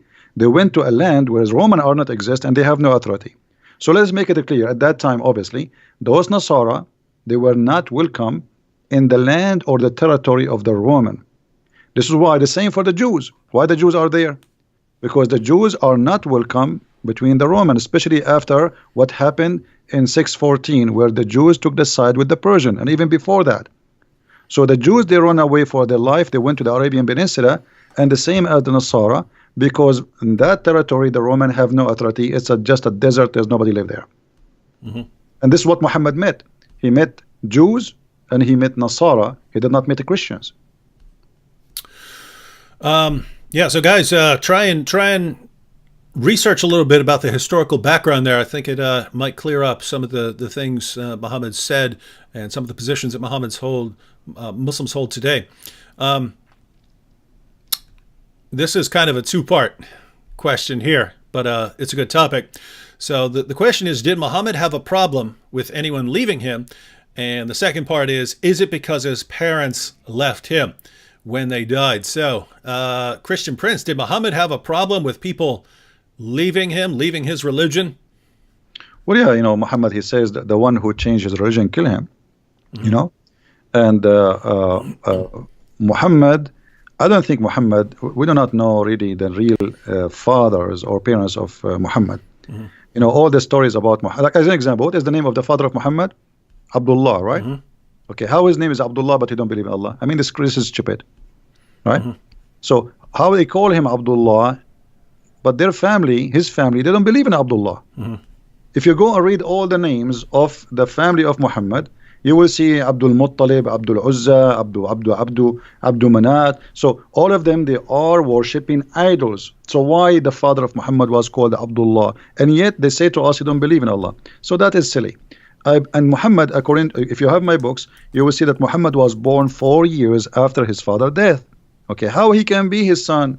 This is why the Shafi'i, the Hanbali, the Maliki, they have different opinion about how a woman, she can deliver a child after the death of her husband. They go from between 2 years up to 7 to 10. Imagine a Muslim woman, depend in the Islamic sect. There's 4 Islamic major sect. A woman, she can be delivering a baby after her husband's death up to 10 years. That's madness. And then if we go and read, we will find that the father of Muhammad, he was paid for sex. The sister of Waraq ibn Nawfal, she offered the father of Muhammad 100 camel to sleep with her, which I find the number is exaggeration. It's like saying I will give you 100 car these days.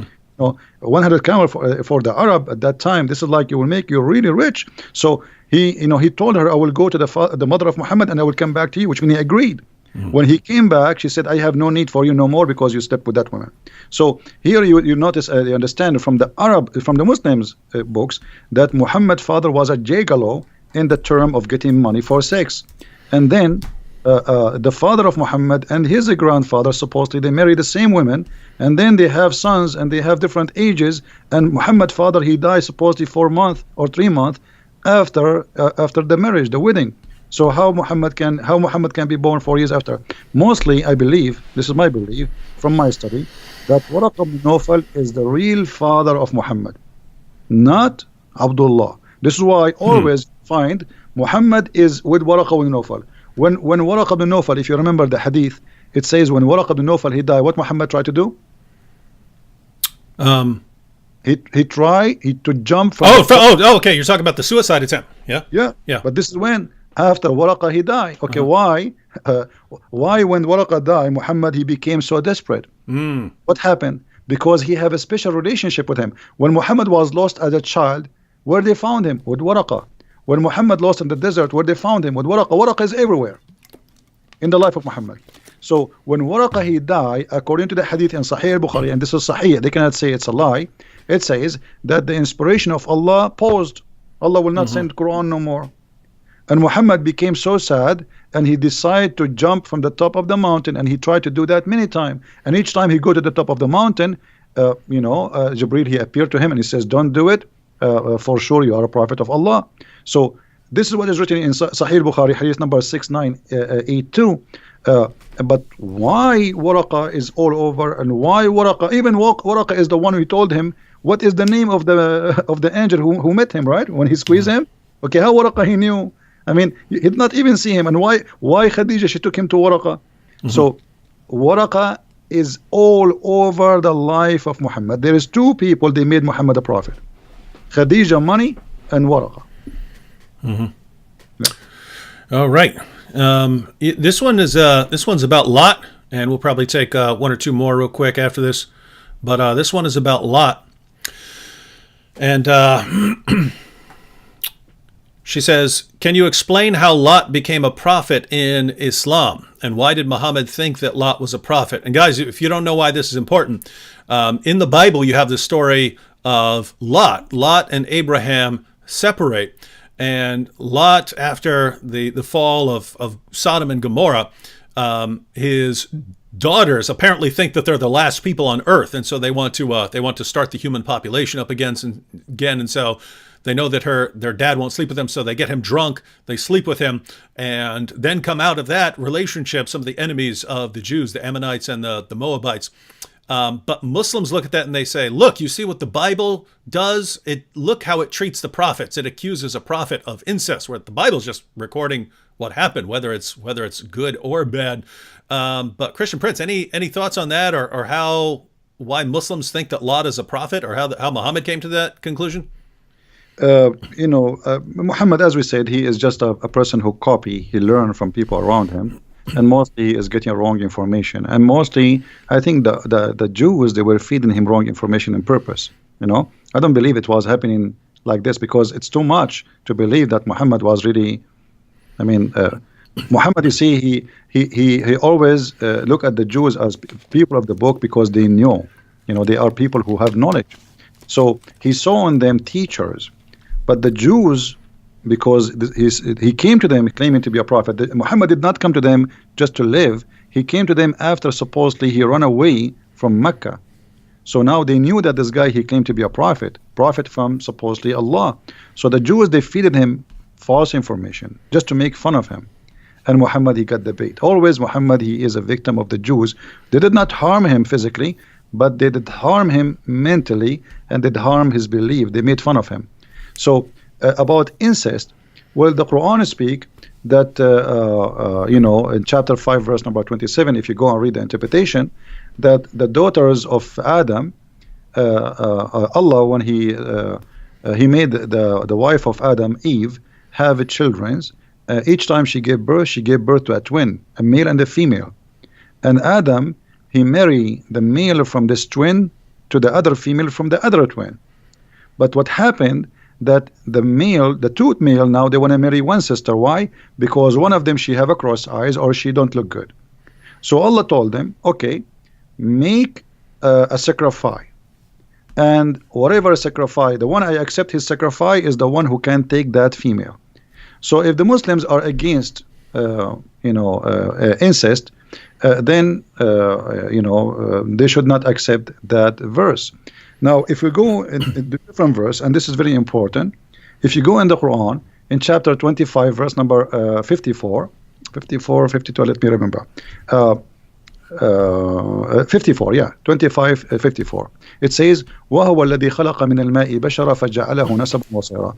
If you go to Al-Qurtubi, it says that a Muslim man, he can have sex with his daughter if she is a daughter from adultery. This is Islam today and before. So this is, you see, in the Bible is speaking about a story of two girls, because they don't want to be without children, and they are afraid they will disappear from the universe. No men left. They did that. The Bible did not approve what they did. The Bible report. Here we have religion, and we have scholars saying, if you have a daughter from a girlfriend from adultery, the mother and the daughter are lawful for you. And by the way, I challenge any Muslim. You see, here we go in front of you, David, Mimi Hijab and his nurse Ali Dawa, all those kids. If anyone dare to say to me that I just told a lie, I am willing to come down here to your show, and we will open the screen and we will read together in front of them from the most official government website of the Kingdom of Saudi Arabia. And I challenged them to say, I am lying. This is Quran, and this is the interpretation of the Muslim scholars and the Islamic sect. And not only that, they say it is according to the most accurate of scholars in the religion, that because she is not his daughter from marriage, she is not forbidden for him to have sex with the daughter and her mother. And here we go. I'm willing to take a challenge anytime. If any Muslim want to accuse me of a lie that Islam allowed you. And by the way, I didn't say, remember, David, I did not say Islam allowed you to have sex with your daughter from marriage. No. Quran says you cannot have sex with your daughter from marriage. But if she is not from marriage, you can have sex with her. All right, so you Muslims, you heard that challenge. If you want to challenge Christian Prince here, I'd be happy to moderate that discussion, and we can put the sources up on the screen here. All right, we want to close out after this one. We don't want to close out just talking about Islam because, I mean, man, when we hear about the things that Muhammad said and the things in the Quran, just want to go take a bath. So we want to conclude on a more positive note here. Christian Prince. So Tippy Bear here says, ask Christian Prince to show that Paul is a prophet in Islam. Now, for those of you who are new to all of this, Muslims like to blame the Apostle Paul for corrupting Christianity. And there's a reason for that, right? They didn't just say, oh, Paul is an especially evil dude one day or something like that. It's basically they're forced into it, right? Because they know that their book affirms that Jesus spoke the truth and that Jesus' original followers were devout Muslims. And yet they know that Christianity doesn't teach what Islam taught. Christianity teaches that Jesus is the divine Son who died on the cross for sins and rose from the dead. So they have to blame someone for corrupting Christianity. And a Muslim who doesn't know anything at all will point to like the Council of Nicaea and stuff and say, oh, that's where Christianity was corrupted. But they got a problem because we can trace all of the core Christian doctrines back to the 1st century. And so we know that these doctrines were there in the 1st century. If the doctrines were there in the 1st century, then as a Muslim, if you want to say that Christianity was corrupted, you have to say that Christianity was corrupted in the 1st century. So you have to blame someone. But you can't blame Jesus. He's a devout Muslim prophet. You can't blame his followers. They're devout Muslims. So you need someone who wasn't Jesus and wasn't one of his original followers, who was also powerful enough to somehow corrupt all of Christianity. And the only person they've been able to come up with is the Apostle Paul. And so Muslims today love to blame the Apostle Paul. And if you listen to what Muslims say, they make him sound more powerful than Allah with the way this guy comes in there and corrupts it. Because Allah in the Quran is saying things like he's going to protect Jesus' followers until the day of resurrection. So those are the kinds of things that are being said in the Quran. And yet Muslims want to say that Paul came in there and just corrupted it. And too bad for Allah, too bad for all the work that Jesus had done. He flipped it on its head. But if I understand correctly, Christian Prince, that was not the position of Muslims centuries ago. Is that correct? Well, this is the challenge for the Muslims. It looked like the Muslims, Zakir Naik, Brother Titter, I told you that the one who collapsed the Bible, it is named Paul. And Paul, he is the one who fabricated the Bible. Now, okay, Zakir Naik, can you show us reference where Paul, he corrupted the Bible? They did that. Can you show us the reference where it says that Paul is the one who corrupted the Bible? So Muslims, they are copy-paste people. They don't have any knowledge. I am saying to you Muslims, look like you are a lot smarter than your prophet, because your prophet, he have no idea about Paul. He never said such a thing. Ibn Kathir, he says, if you go to chapter 36 in the Quran, you will see in verse number 14, it says, we sent to them, إِذْ أَرْسَلْنَا إِلَيْهِمْ إِثْنَيْنِ فَكَذَّبُوهُمَا. We sent to them 2 messengers, and then we sent the 3rd to string them. If you go to Ibn Kathir, you will see Ibn Kathir, not the Christian Prince, saying that the 3rd is Paul. So Ibn Kathir, he must be Christian. He must be working for us. Maybe we paid him. Look like Zakir Naik and Didat are smart, and Ibn Kathir is a donkey. So obviously here there is some kind of copy-paste agenda, and nobody want to read. They heard Zakir Naik saying that, they heard Didat saying that, and we copy and we throw it. Now the question, the challenge for the Muslims: why your prophet did not know about Paul being corrupt in the Bible? Why Allah did not say that in the Quran? And why in chapter 36, verse number 14, according to you Muslims, those are three messengers, three musketeers, sent by Jesus? How Jesus can send people to be messengers unless he is God? How a prophet, he can make you a prophet? How somebody, he himself, he is just a prophet, he can make you a prophet? Not only that, if you go and read the interpretation, you will see that they resurrected people from death. Those three, Paul and John, Johanna, and Peter, they resurrected people from death. And the most strong one of them is Paul. Because look like Paul, for Muhammad, he have a black belt. So he is the most strong one, according to Ibn Kathir and the biggest scholars. But Paul is the enemy of Allah, according to the Abduls, who have no idea what they are talking about. So my friend, Muslims are the same as somebody, his wife is a cheater on him. He is the last one to know. Don't learn Islam from a Muslim. They do not know.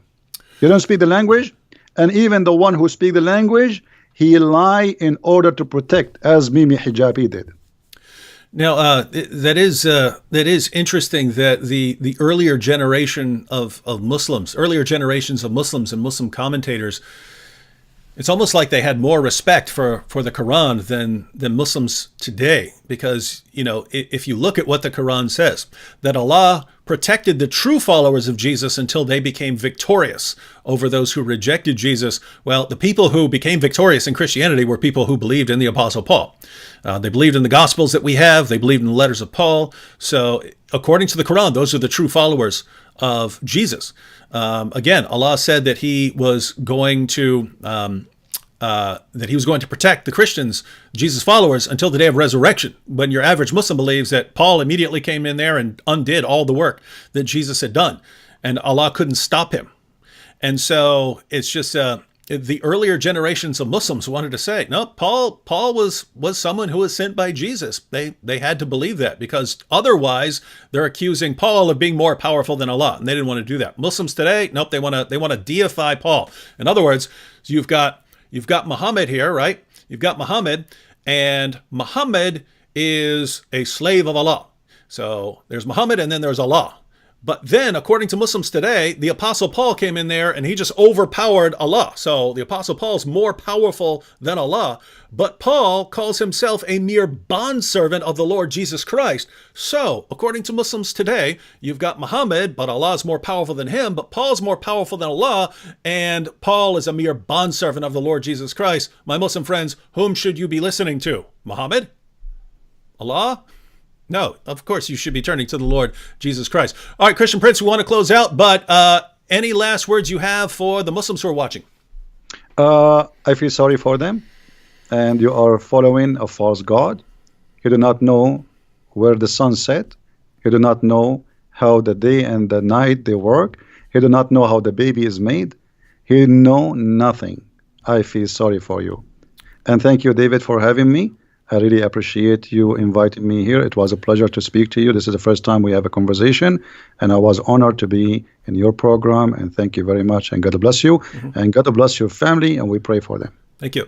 And I like what you said there, Christian Prince, that we feel sorry for some of these people. I don't hate Muslims. But we feel bad for you, right? You've been misled all your lives. You've been fed false information all your lives. And so we're here because we're trying to help you. We've dedicated our lives to trying to help you, because you've been manipulated and brainwashed all your life into believing things that are obvious nonsense. And then someone like Christian Prince comes along and he tries to show you, guys, you've been lied to all your life. I want you to know the truth. I want you to spend eternity with the Lord Jesus Christ. And you hate him for it. Why would you hate someone who spends his life trying to help you guys? All right, so thanks to Christian Prince for joining us, and people are already asking in the chat when we will do something like this again. But now we're in contact, so maybe we'll pick some specific topic for next time when we could get together and discuss a topic. Or if a Muslim wants to have a discussion with Christian Prince, again, I'd be happy to moderate. But everyone, again, be sure to hit that like button. And you have the links to Christian Prince's his channel, his Facebook page, and his Patreon. So again, before you leave, go ahead and click that Patreon link and support him for $5-10 a month or something like that. Some of you have awesome jobs and stuff like this, and you could support him with $100 a month or something like that. But again, as someone who knows how much work goes into really putting out lots of content on Islam and buying the resources and having good equipment, there's a lot of costs associating just with doing stuff on YouTube and Facebook and stuff like that. So if you want to see Christian Prince continue doing his work and doing more in the future, be sure to support him. Other than that, I'll see you all again next time. Be sure to subscribe to our channels if you're not subscribed, and God bless everyone.